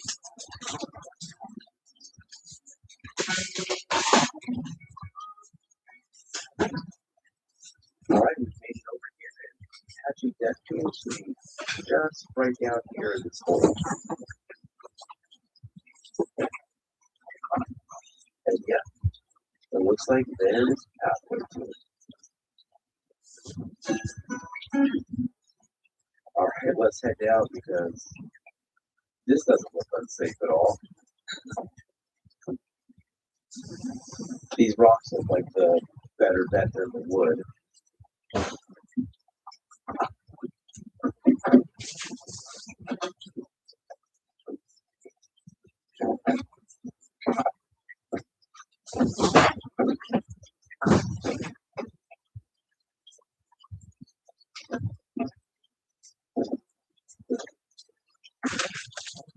Got clean bag, trash bag in. Got all the other shit packed up. And the bag I just took out. Yay. Yeah. So we made it to the entrance of the Apache Death Cave. And I'm gonna head inside and take a look around. Just maybe the stupidest thing you've ever done on the channel. Hopefully there's not a mountain lion or snakes or any sort of creatures in there, but let's take a look around and have a look. Alright, we're heading in. I swear he's running into some sort of wild animal. Well, I guess actually wild animals are not really much of a problem, but rather run into wild animals that are wild humans here. Lots of these rocks here at the beginning. It looks like we're gonna have to jump down a little bit here. I think the story You alright? is one of the Yeah. A lot of heavy breathing over there. Oh no. So the story goes, in 1870, a band of Apaches raided 2 Navajo towns, killing everyone except a few girls with that. And it looks like we're coming to another opening in the cave already.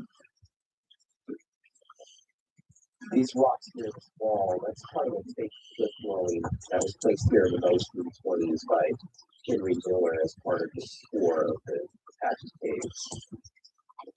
Just a little bit deeper in.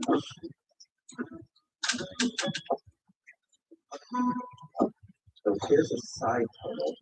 Looks like you have to crawl in there, and I'm not about to do that today. So let's head back down the main tunnel. So getting back to 1878 and the Apache raiding of the Navajo camps, other Navajo warriors attempted to follow the Apaches, but the raiders seemed to vanish in air.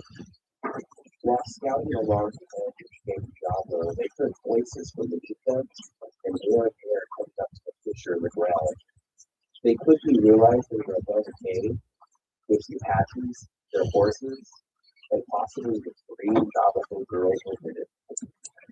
The Navajo found the mouth of the cave and lit a fire and smoke out the windows. The Apache tried to escape the cave and was killed by the waiting Navajo warriors. And wow, this room is huge. Take a look at this. I mean, this is a massive room here. This is not too far from the entrance. This thing here looks like it's holding the crack in the ceiling together like a station. I don't know if this was used to hang something or what this is for, but yeah, this room is definitely kind of sketchy here. Let's keep this quick. So getting back to the story, when the Navajo found out that the Navajo girls who had been kidnapped were already dead, it was decided to kill all the Apaches in the cave in revenge. After those trapped in the cave used all their water in an attempt to put out the flames, they began cutting the throats of their horses in order to use the blood doused the flames. But as the corpses of their horses piled up against the open, and the Navajo continued to fuel the flames with sagebrush. So this looks like about as far as we go. I'm not getting any further down there. Let's have dark here. Let me turn off the flashlight. Yeah, it's pretty dark. So it was said that 42 Apaches died in this cave.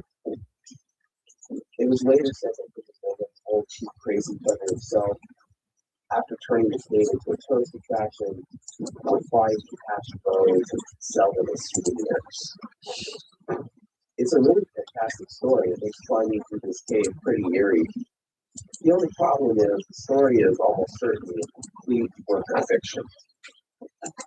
There are no historical sources anywhere to support the story of the Apaches being killed in this cave. The first known time ever called the Apache Death Cave, or the story of the slaughter was told, was in 1967 in an article in Midwest Magazine. And a year later, in a 1968 book on the history of two guns. Both the magazine's article and the book were written by the same person, Blackwell Richardson, though the magazine article was written under an alias. Another dozen facts in the book, such as where the kid hiding out in two guns, have been widely debunked by historians. The fact that there is no evidence of the Apache story anywhere in the 90 years between when it happened and when Richardson wrote about it makes one skeptical. But having climbed this far in, I can't imagine 42 plus horses in here either. While Miller certainly could have been a much bigger cave back there. Fake cliff dwellings, no stories Do what? towards down reference to the cave at all. Oh, that guy. Yeah. The cave was just called Apache Caves. There is also no evidence to support Miller ever selling bones. The Apache Death Cave is a cool tale, though, and it's helped keep the story of this Route 66 ghost town alive. And really, it's a lot more fun than the truth anyway. It is somewhat comforting to know that 40 plus Apaches probably weren't killed right here, though. All right, now we gotta work our way back to there. Wow, it is hot today. Even though it's nice and shaded in the cave, it's still just as hot in there. And I am drenched, covered in sweat. Take a last look back at the Apache Death Cave. Let's get the ruins above the Apache Death Cave. Let's take a look inside here real quick. Wow, these are the roof still here. You don't see that very often. You don't see a wooden roof still on ruins like this. Lots of graffiti here, of course. Just for reference, I'll show how close this building is to the Apache Death Cave. Just right out the front door. And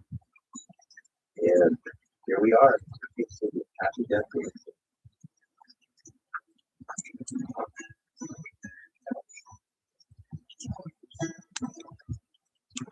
So that's our look at Two Guns, Arizona, the historic Canyon Diablo Bridge, and the Apache Death Cave.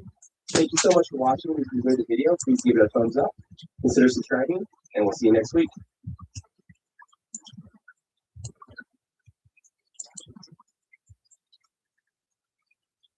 One shootout from famous.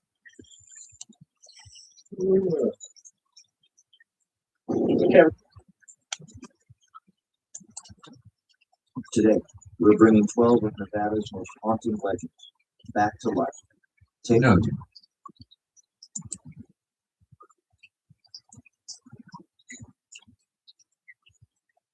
Pre-4? What if I told you that the state of Ohio sits atop a buried, immense ghost river, older than the entire Ice Age?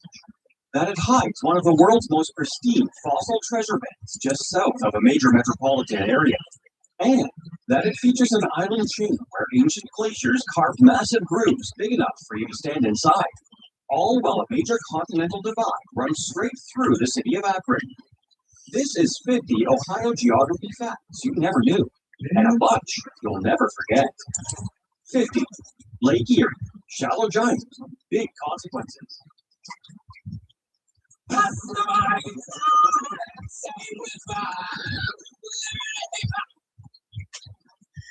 That's always good. Is the shallowest and warmest blood curdling screams on TV. This shallow basin has profound consequences for the state. Because it's shallow, it warms up quickly in the summer and cools rapidly in the fall, making it volatile. It can turn from glassy calm to a dangerous storm-tossed sea in minutes. This characteristic also supercharges its ecology. The warm, nutrient-rich Western Basin is a global hotspot for algal blooms in late summer, while the same warm water, when exposed to cold winter air, fuels the infamous lake effect snow that blankets the northeast shore. Not the lake effect snow. The islands you didn't know Ohio had. Ohio is a freshwater coastal state, complete with a chain of beautiful, often busy islands. The main group includes the Bass Islands, South Bass, home to Put Bay, Middle Bass, and North Bass, along with Kelly's Island and several smaller inlets. These islands sit in a unique microclimate mellowed by the surrounding lake water, which moderates extreme temperatures. This geography made the islands historically famous for agriculture, particularly for growing grapes and producing wine. Today, they're popular tourist destinations, offering rich history and remarkable geology that you can literally walk upon. 48. Kelly's Island's glacial grooves, scars from an ice highway. On Kelly's Island, you can visit one of the most stunning examples of Ice Age geology in the world, the glacial grooves. This massive rock trough was carved into the local Devonian limestone by the colossal weight of the Pleistocene ice sheet, which drags smaller stones and boulders across the bedrock. These grooves are considered the largest accessible glacial grooves in the world.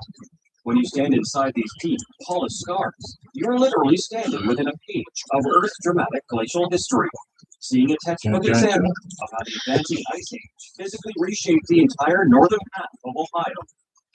47. Marblehead Lighthouse. Guarding the treacherous passage into Sandusky Bay and the tricky island channel beyond is the Marblehead Lighthouse. Established in 1822, it holds the distinction of being the oldest continuously operated lighthouse on the Great Lakes. It stands on a jagged outcrop of Silurian-age limestone ledges, which resisted the forces of glacial erosion that smoothed the rest of the coastline. The lighthouse's enduring presence highlights a critical geographic choke point, the interface between the vast, shallow open lake and the protected harbors essential for early commerce and shipping. 46. Cedar Point is a moving landform. The peninsula that hosts the famous Cedar Point amusement park isn't just a random stretch of land. It's a living lesson in coastal geography. The entire 7-mile peninsula is a massive sand spit, a landform built by the steady, relentless force of longshore drift, where waves and currents deposit sand as they move parallel to the shore. Over millennia, this process stretched the sandbar across the mouth of Sandusky Bay. The physics of the shoreline literally created the stable, though still dynamic, piece of land that made the entire concept of the roller coaster capital possible. 45. The Cuyahoga that caught fire, and why that's geography. The Cuyahoga River achieved global infamy in the 20th century because of its industrial fires. The most famous Okay, can we turn that down now? Yeah.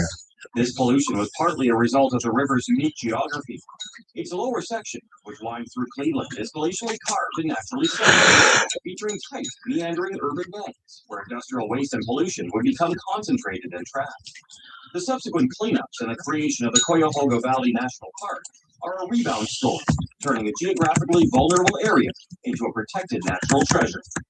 44. Cuyahoga Valley National Park. Canal, river, and ravines.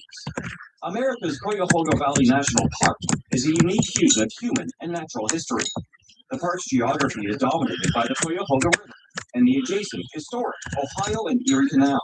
The flat path of the towpath exists because it follows the naturally level glacial terraces carved by meltwater from the retreating ice sheet. Meanwhile, the dramatic, steep side valleys and gorges, which feature waterfalls like Brandywine Falls, are the result of water aggressively cutting through the soft shale layers of the Appalachian Plateau. Nothing worse than aggressive water. Types of erosion of Yeah. Well, it's fucking cold, ain't it? Continental divide Yes, it runs is. through Akron. The city of Akron sits on a Well, shut the door. geographic feature. The St. Look at him, he looks like a ragamuffin. This divide is a subtle, Yeah. invisible hump in the I landscape. told you, I take care of him Is the on north. Wednesday. Water that When we're flows supposed to be up in the north, south. such as in That's some fine. Like I said, even if it's just his ass. into the St. Lawrence River and the Atlantic No, it's Ocean. not. His whole body sinks, and Sadie does too. So. Then the Ohio River, and finally into the Gulf of Mexico via the Mississippi. This low elevation divide along the Ohio Erie Canal had declined to Summit Lake. It was historically a critical portage country that became an industrial artery. 42. Ghost River. Hidden deep beneath the glaciated plains of Ohio is the ghost of a giant waterway, the Taze River. Before the glaciers advanced, the Taze was an enormous river that flowed from the Appalachian Mountains across Ohio and into the Midwest, potentially rivaling the size of the modern Ohio River. The approaching ice dammed, buried, and permanently diverted the river, filling its valley with glacial drift. Today, this vast buried valley is a colossal, unseen asset. The Buried Valley Aquifer, which still feeds major cities and industries across Ohio with pure, naturally filtered water. Well, I was going to get more water, but I carved into Hocking Hills. The breathtaking landscapes of Hocking You put your things away? What things? Your, them cards, nasty drinks. You did. You didn't get any? Not yet. All right. Well, the night said you're sick of everything, but I'm not sure if you got one or not. And surface runoff worked tirelessly to hollow out the softer rock beneath the sandstone cap. You said you're sitting there all day saying everything's gone. I need coffee. I want coffee. When you water? No, I don't want water. Yeah. You know? Yeah. And you make fun of me. Ohio's only national forest. Sprawling across the Oh, unglaciated cool. Appalachian Plateau, southeastern Ohio is Wayne National Forest, the state's sole national forest. Yeah, I know. Too many witnesses. This region is a chaotic, rugged quilt of steep ridges and deep hollows. The forest is characterized by oak hickory uplands that contrast sharply with the cool, moist hemlock heaths found on the north-facing slopes. This area maintains the classic, deeply folded, dendritic drainage patterns of Appalachia, showcasing the state's significant topographical swing from prairie flat to mountain. It's got garlic salt in it. It's got to need regular salt and pepper, but situated near Portsmouth in the unglaciated corner of the state, has earned the nickname Ohio's Little Smokies. The area's rugged, deeply dissected sad, isn't it? I've got no energy in me. The Great Smoky Mountains or the Blue Ridge.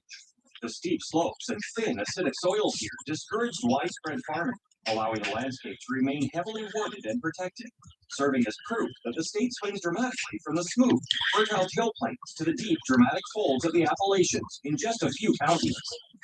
38. Campbell Hill, modest summit, giant story.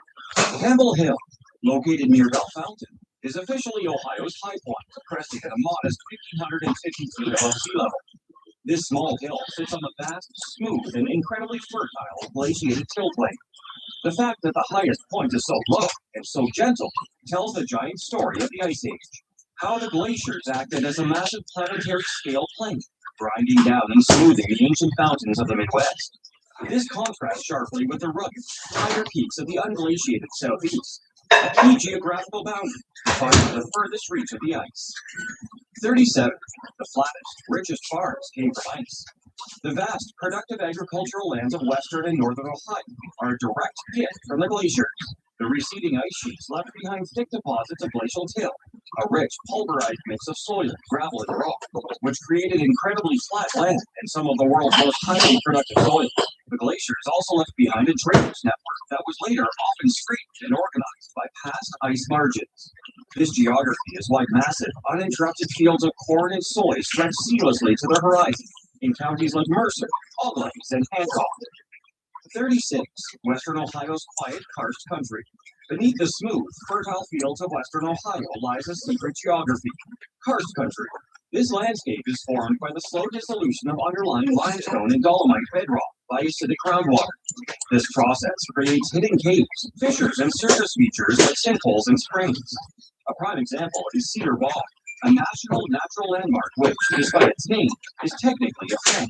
It survives because ancient meltwater from the buried Taze Valley aquifer still seeps upward through the limey, fractured soil, a unique, cold, a species-rich ecosystem. 35. St. Mary's, once the world's biggest man-made lake. Grand Lake St. Mary's, located in western Ohio, was built in the 1840s to serve as a massive feeder reservoir for the Miami and Erie Canal system. Upon its completion, it held the astonishing title of the largest man-made reservoir on Earth. Its existence is purely an act of human will, leveraging the geography of a flat till plain. Today, it serves primarily as recreation water, but it's shallow. The geography means it remains a critical case study in shallow lake nutrient management and the complexity of maintaining a vast, man-made ecosystem. God. This week at Fry's, the more you buy, the more you save. And there are hundreds of participating items to choose.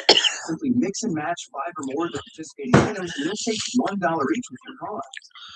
Fry's, fresh for everyone.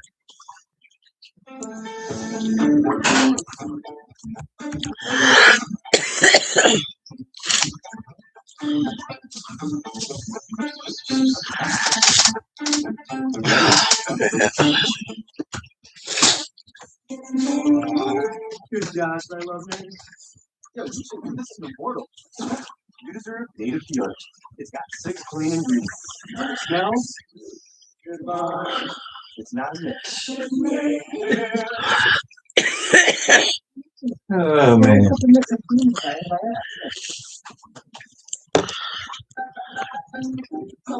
Sure.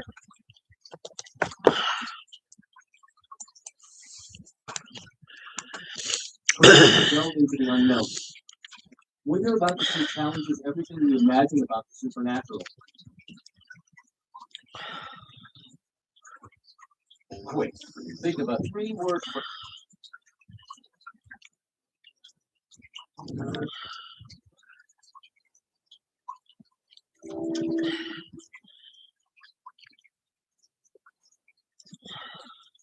in the woods of Natchez, Mississippi lies the old abandoned orange tree plantation. This spot was once a known hangout for photographers and local teenagers to party. Until one day, it caught on fire and burned to the ground.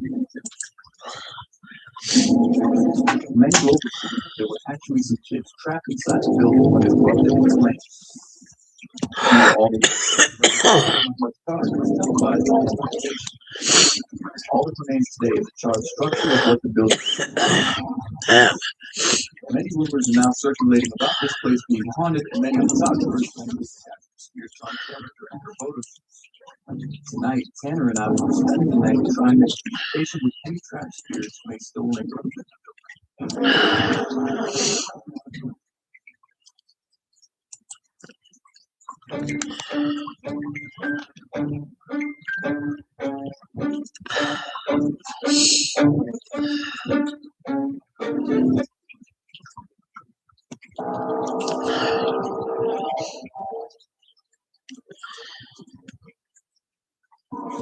That's the place.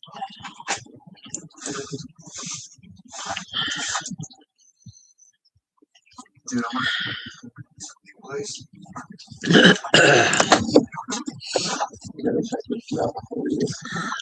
want to go in the front door, or you want to go around the back and peek through the window and reach in the wizard squad? You're first.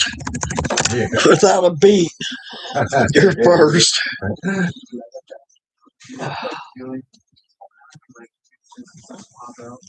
Like an animal or something in the window. Oh. Oh, like something like that. Oh shit, it's on the arm. Okay. Maybe we don't go around the back. I think we just go in the front door now. Okay, front door it is. All right. This is it. You ready? Yeah, I'm ready. Hello, hello. Anybody here? Anytime we visit an abandoned place tonight, we always check for homeless people and squatters before we enter. I'm trying to invade your territory. If you're living in here, coming in. Don't startle us.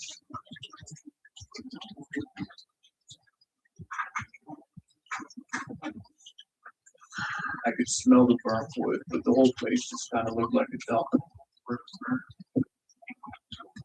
Yeah. Yeah, it's like a piece of an arched doorway or something. It fell down.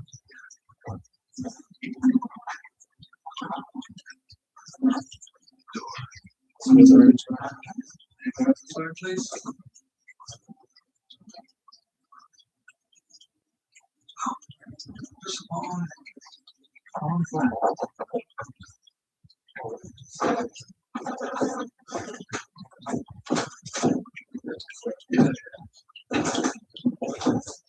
From the fire, all this damage. Yeah. See how that little structural measure comes to the center? Yeah. We're gonna go up the stairs. And we'll make sure you still have it. Oh, this does smell good.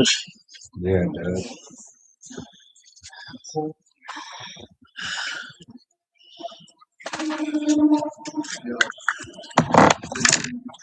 Yeah.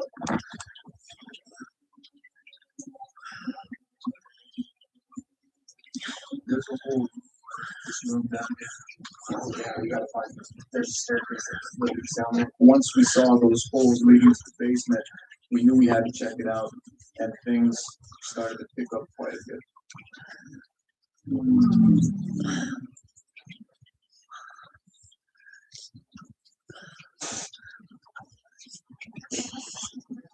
Yeah, I'll wait for you to go down.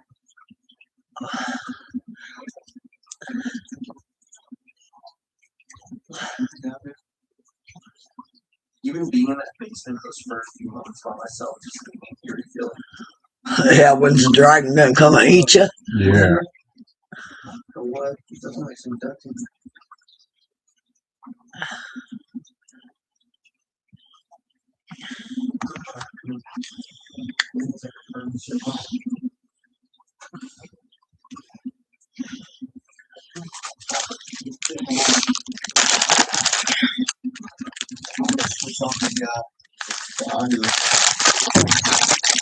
You gonna make biscuits?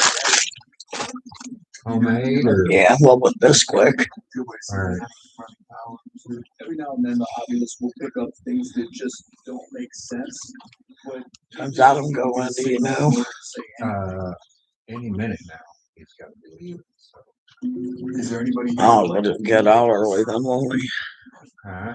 You should get out early then. We'll see. Or are you gonna make?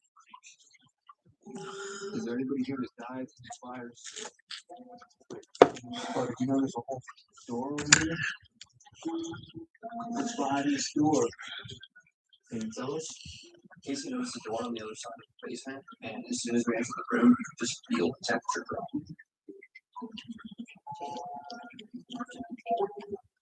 This room is filled with an engine room here.